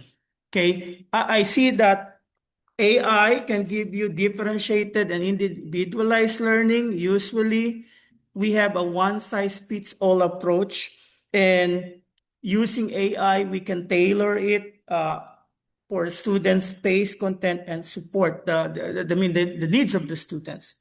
And then in addition to that, a lot of the teachers do tasks like grading that takes a lot of time, okay, from their interaction with the students. So if you can ask AI to do this administrative task, you have more time to spend with your student, okay? And then you can provide live support outside the classroom, okay? So this is much better compared with students emailing the teacher and waiting for the response, especially if it's during the weekend.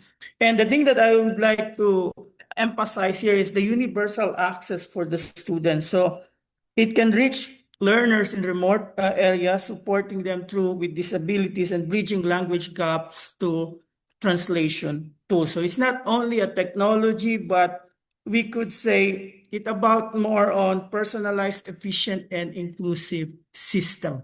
Now, some of the AI tools that was used for personalized learning are those so-called adaptive learning platforms. So they are AI-driven system that adjust content, the pace of learning based on each student's progress and needs in real time. So Dreambox is one that is being used. It's an adaptive learning platform focused on mathematics. Smart Sparrow is also used. It's adaptive e-learning lessons and courseware. And then we also have personalized learning that are what we call intelligent tutoring systems. So what it do is it can engage students with in a more personalized and interactive manner, often mimicking the role of a human tutor. So they have available in the market now is Carnegie Learning's Cognitive Tutor. It focuses on math education and uses AI to model how students think and learn. And then we have the Math IA. It's a math tutoring system that tracks the problem-solving process for the students. As you could see, most of those AI tools developed are for mathematics. Okay. Now, in the case study that was reported, Squirrel AI was used by more than million students in China and has been shown to increase learning efficiency by up to 80% compared to the traditional method. Now, Newton, in partnership with Arizona University in development math courses, they show a pass rate increase by 11% points with withdrawal rates decreasing up to 50%. So here we could see the different benefits of this what we call personalized learning. Customized pace, students can learn at the speed that suits them. Real-time feedback, so they can learn immediately, okay, some of the concept that they're working on. Now, targeted support, it allows allocate resources and time for topics that need more attention. And then in enhanced engagement, I think the students learn more about a particular topic. It engage them and it keep them more motivated. Now, most of us who are teaching, the thing that we hate most is not really the teaching part, but is what we call the grading part or the assessment part. So there are AI tools that were developed like GradeScope. It can handle a wide range of assessment, including essays, code assignments, and exams. The Turnitin revision assistance, I'm not sure if you using that. It will tell you the input of the write-up the students that is written. And then we have the PEG, project essay grade. It uses algorithms to evaluate essays based on various criteria like grammar, coherence, and creativity. Now, the benefits that we have, it can save us time in doing tasks like grading or checking attendance. And we can use that time to spend with our student. And then it reduces human error because there's consistency and accuracy. Now, any information that we can obtain from them, we can use it to enhance decision making. We can determine what portion or topic the students need more help. And on the part of the students with AI providing quick and accurate response, they become more, we could say, engaged and motivated. Okay, now the one that is very common right now, but a little bit expensive, is the so-called virtual reality and augmented reality. So what they do, virtual reality creates immersive digital environment, while augmented reality overlays digital information into the real world. Now, some of them are free, but most of them you have to pay. So Google Expedition Virtual Reality, it takes the virtual field trips to far locations without leaving the classroom.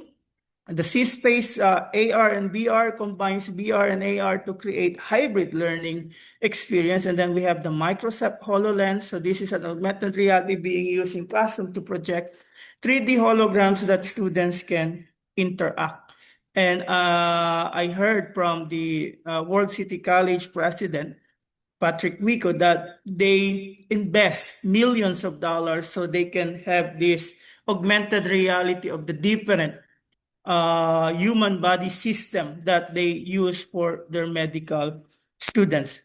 Now, we also have gamification and interactive learning with AI. Duolingo, Kahoot, I think is very popular. Paasa usually use them during games. Okay, Prodigy is being used again for math. So what it do is a fantasy role-playing game where students solve math problems to advance the game. Now, if we're going to look at this what we call thing, there's real-world applications and benefits for some of them. Remember during the pandemic when we can not go to our lab, lobsters become like the tool that used to conduct science experiments. You also have Monly, okay, a learning app that leverage both virtual reality and AI to create immersive experience, and then Newton, which is creating collaborative learning experience in classroom. Now, in most of these gaming experience or learning experience, there's what we call interactive and immersive environment that increase the engagement. And with this tool, it allows students to visualize complex subjects such as anatomy, which is hard to be taught in traditional methods. So student performance analyze, provide personalized guidance.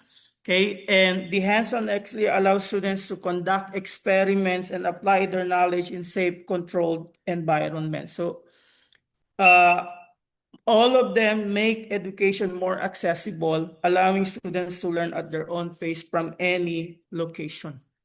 Okay, now let's go with the generative AI.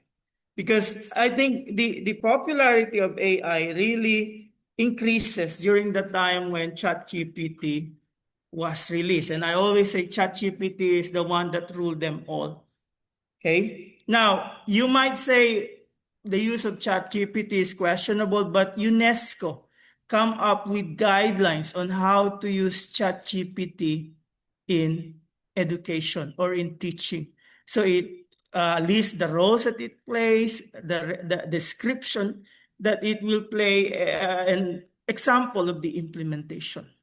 So the use of this, they always question about this thing, but from my experience, I would say it really helps. That's why way back in 2022, okay, I tried to incorporate, as to quote President Jimenez, no left behind, walang iwanan.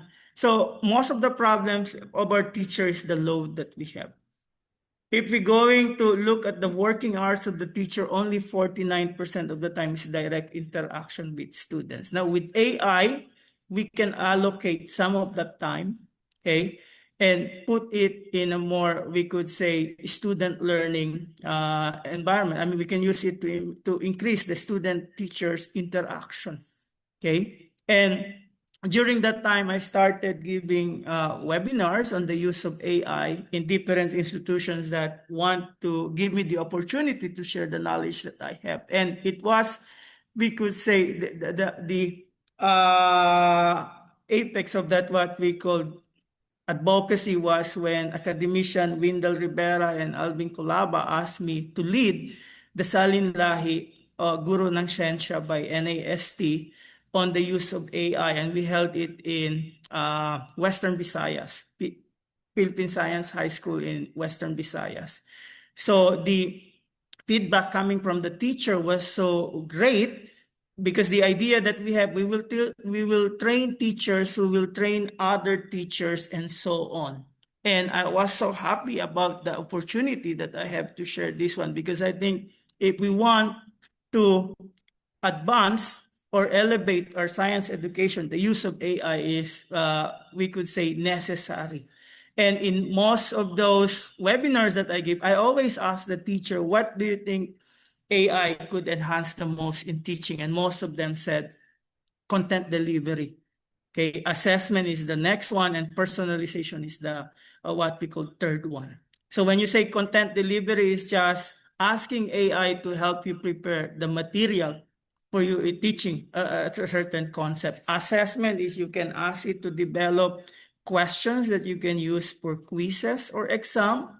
Okay, and personalization on my part is making the AI work based on the ability of the students. And usually what I ask my participants to do is make use of things that are familiar in their community. And I always use it personalized prompting. And this is just one of the examples that I have. Give scenarios involving changes in reaction conditions using everyday examples in Philippine setting. Okay, because I think the students can connect more if they understand stuff, okay, that they do every day. And I think cooking rice is unique for us Filipino and mostly Asians. And you can put a scenario there where you are trying to anchor a concept of, let's say, chemical reactions to it. And then other examples AI gave me is making bagoong, okay, the rusting of iron gates. I think that's uniquely Filipino.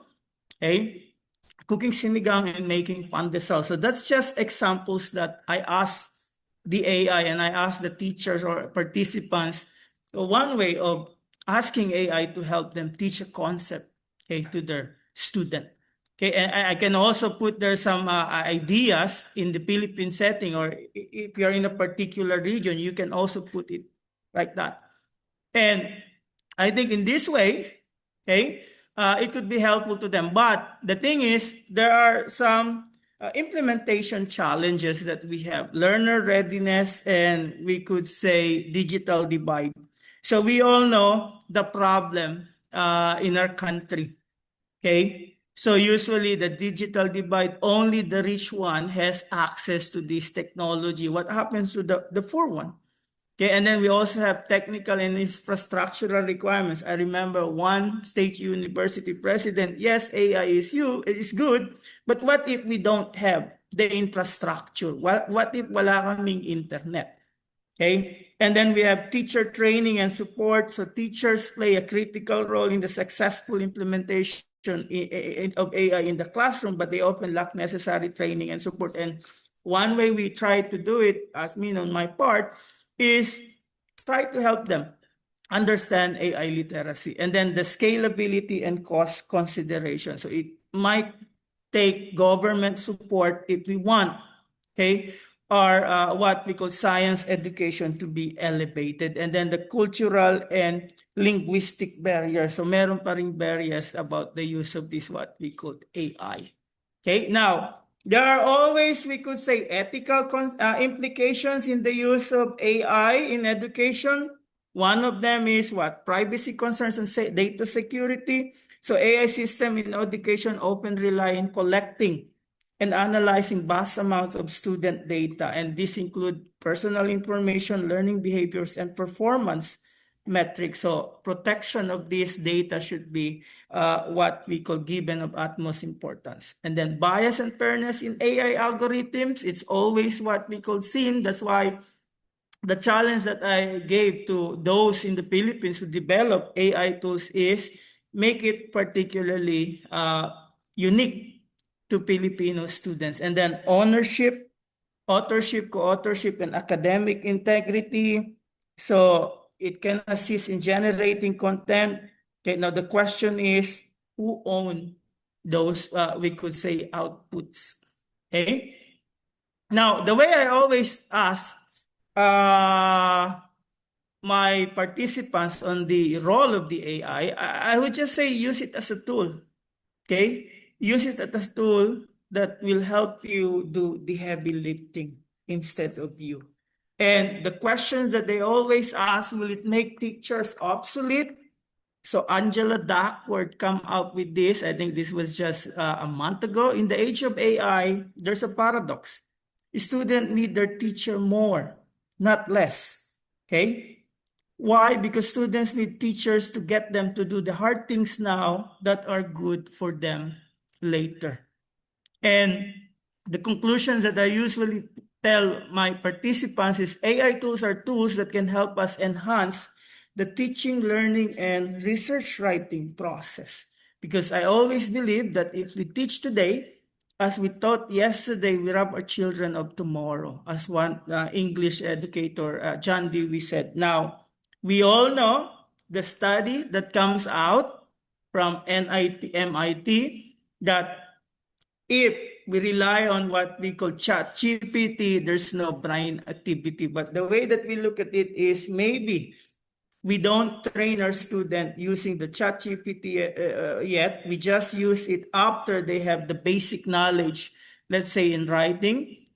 Because if we're going to use the technology right away, what will happen is technology is a useful servant, but a dangerous master, as quote by Nobel laureate from Sweden, Christian Lange. So with that, I would like to thank the PAASE for this what we call opportunity, and all of you here for attending. And I'm more than willing to give in any of your school para naman hindi masayang yung award na nakuha ko from UP Alumni Associations because of the use of the generative AI. Thank you very much. Okay, thank you very much, Elmer, and also Carlito and Dr. Agrupis for your very relevant and inspiring talks. I think we have time for a couple of questions because we are close to running late. We still have time to do that. We have about 6 minutes for people to answer questions. I mean, to ask questions. Dr. Serafica has a question. Okay, thank you, Vice President March. And this is a question for both of you. I think Carlito, you're back na from Thailand, Carlito. And of course, I saw Elmer just being in the Philippines recently for a balik Mhm. scientist stint. Just to follow on the discussion that, sorry, I didn't catch the whole speech of Gigil, President Gigil of UP, but really it's looking for new modalities in terms of being able to engage our foreign scientists. He asked me that several times already in the last 3 years that I've been working with him in UP. And obviously, Giselle has been very active in trying to bring our PASA members every single time there's an opportunity in UP. And I hope that all of you take advantage of that connection. But really, it's more of how do we do this on a repetitive, consistent, sustainable, and impactful in your own way. I mean, we have the Balik Scientist program, which is partially paid by the UST. We have common grants before, like the Picari project.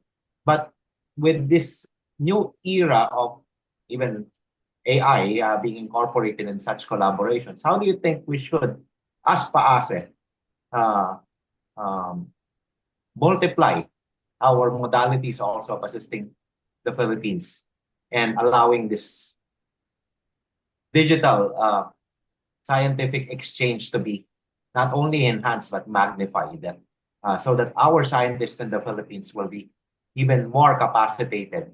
Because between having AI now, there's almost no distinction for me. I used to do patents with paid services in the US, and I had other search mechanisms that used to be available only there. But now with AI, information is really plentiful, but there are still some programs that need to be paid for. But how do you think we should enhance, can we enhance this type of exchange that UP President just challenged us in terms of creating new modalities of being able to enhance our assistance to the Philippine innovation, science, and technology ecosystem? Thank you.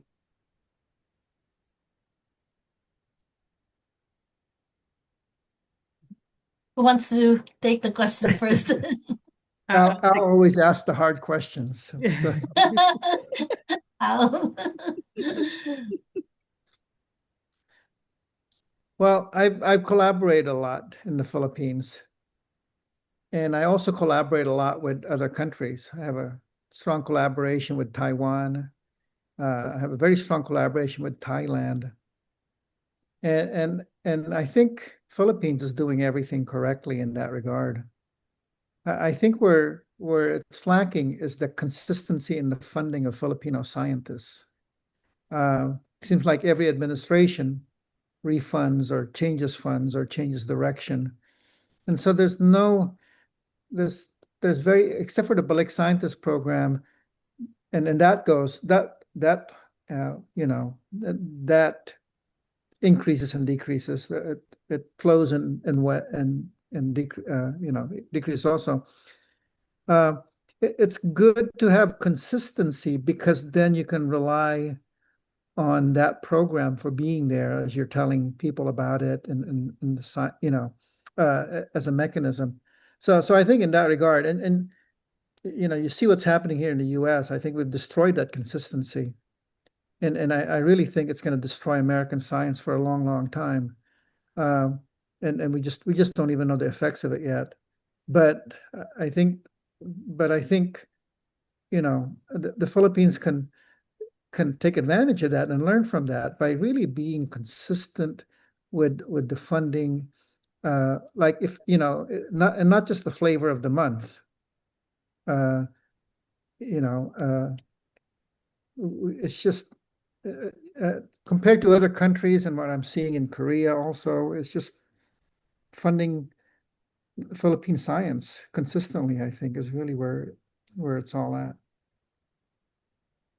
Now, to follow up Carlito's answer, yes, consistency. I'm lucky right now that officially I'm a Balik scientist because I always tell myself I'm a Balikbayan scientist whenever I go back there giving webinars or seminar workshop to any SUCs or schools who wants to get any expertise that I have. Okay, with my wife complaining, we are supposed to be in vacation. Why are you giving lectures and webinars? Right now, he cannot tell me that we're not on vacation because I always said that, oh, I work as being paid by the Philippine government. Now, I think collaboration plays a very important role. So I was lucky UPLB tapped me to teach graduate courses, even though it's nighttime here at US. I gave the opportunity, and I think with the advent of AI, some university wants to tap me. So I would just say, can I just give a virtual lecture or recorded lecture? Because that's what academician Alvin Colab was asking me. Oh, we need to continue the Salin Lahi because it need to be reached to all parts of the Philippines if it's possible.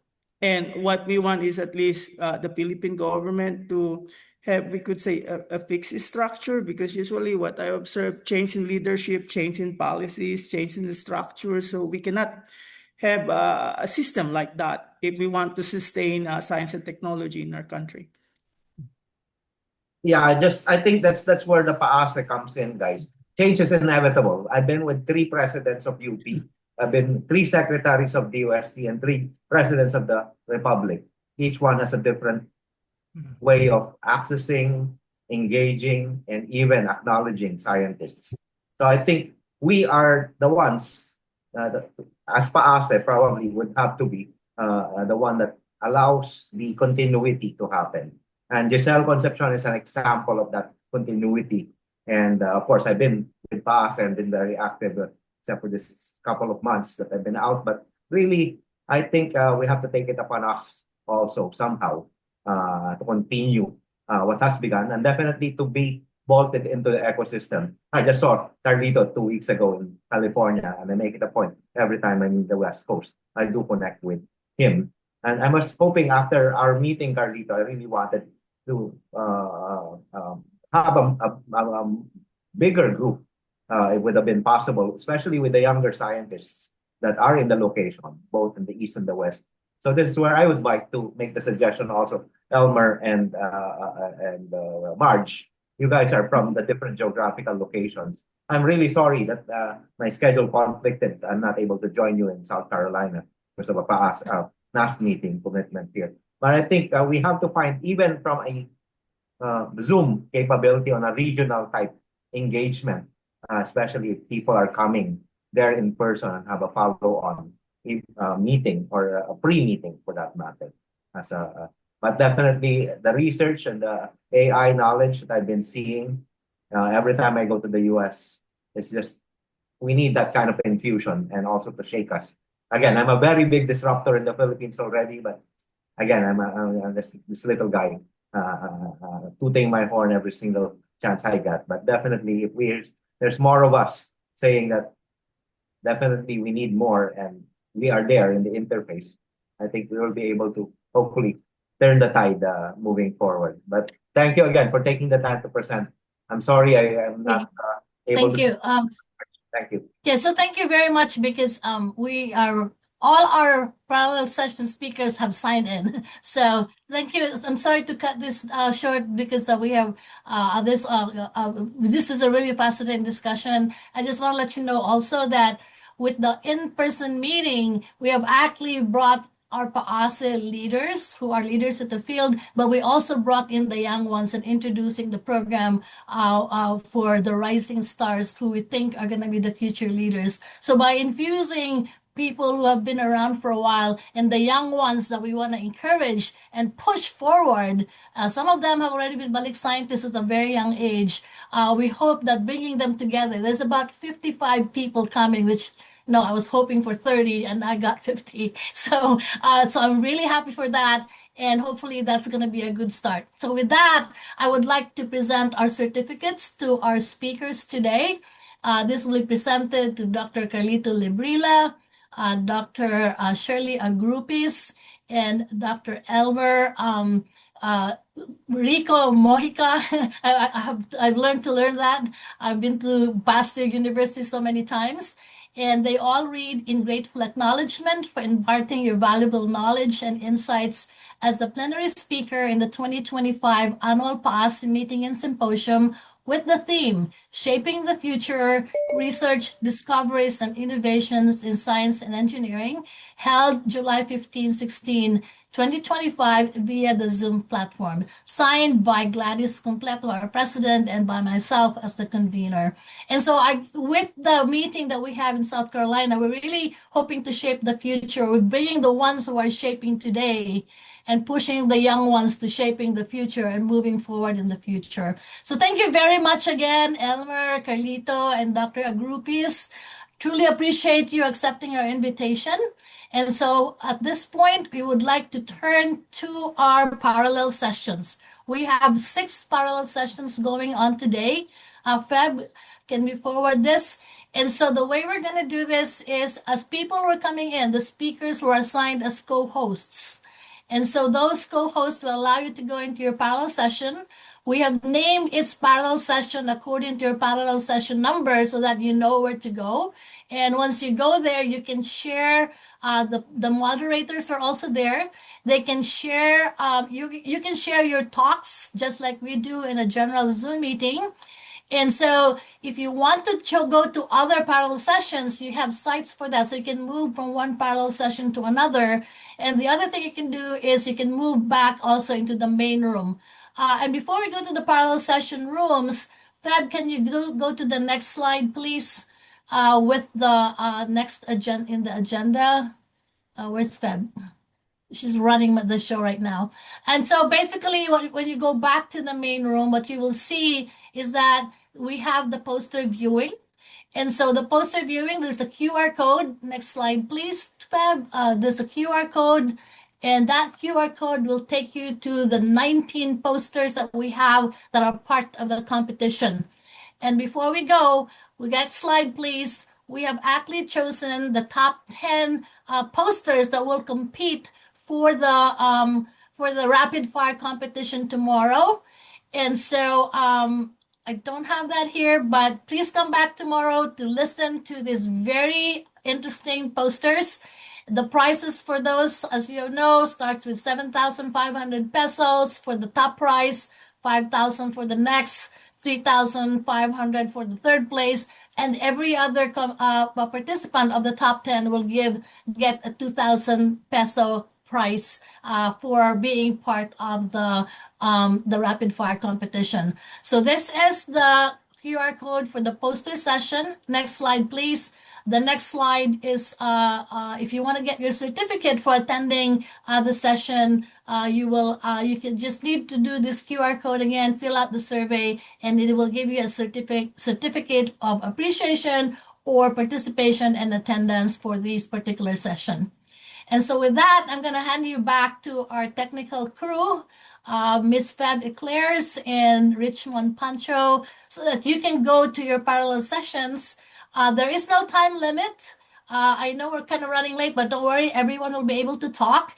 You can come back at your own time to the poster viewing, and that can take place anytime that we leave that on. So don't worry about hurrying up your speakers. Let them give their talks, and we want to listen to all the science that they have to give. Okay? So thank you very much again for attending our opening session, and have fun at the poster sessions. The parallel sessions. I'm gonna go find one of my own and probably move from one to the other. Okay? Thank you very much again.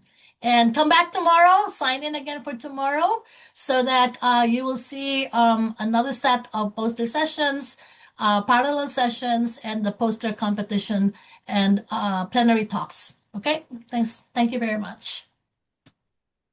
Okay, are we ready to go now?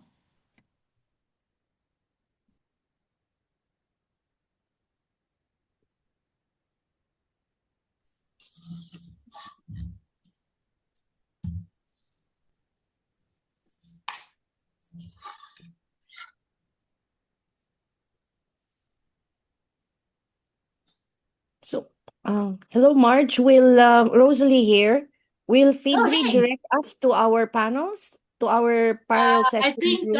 Feb and Richmond will put you there, and then Okay. we're gonna have a viewing of all of those. So there's 6 parallel sessions. Allow participants to choose room. Nasaan na si? Assigning na po. For all, Naka-sign na? Okay. yes po, assigning na po. Okay, so they're assigning you in and you can go there and then at some point you can choose where you want to go. Pag naka-display na yung ano. For general attendees po, you can choose where breakout rooms you wanted to participate. Yeah, and then we're assigning the speakers in to their parallel sessions.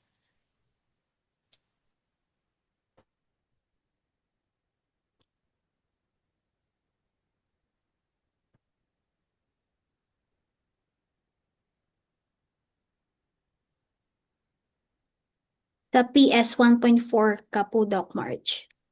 Ako na po ba Okay. mag ano sa inyo? Lalagyan mo na ako doon. Apa.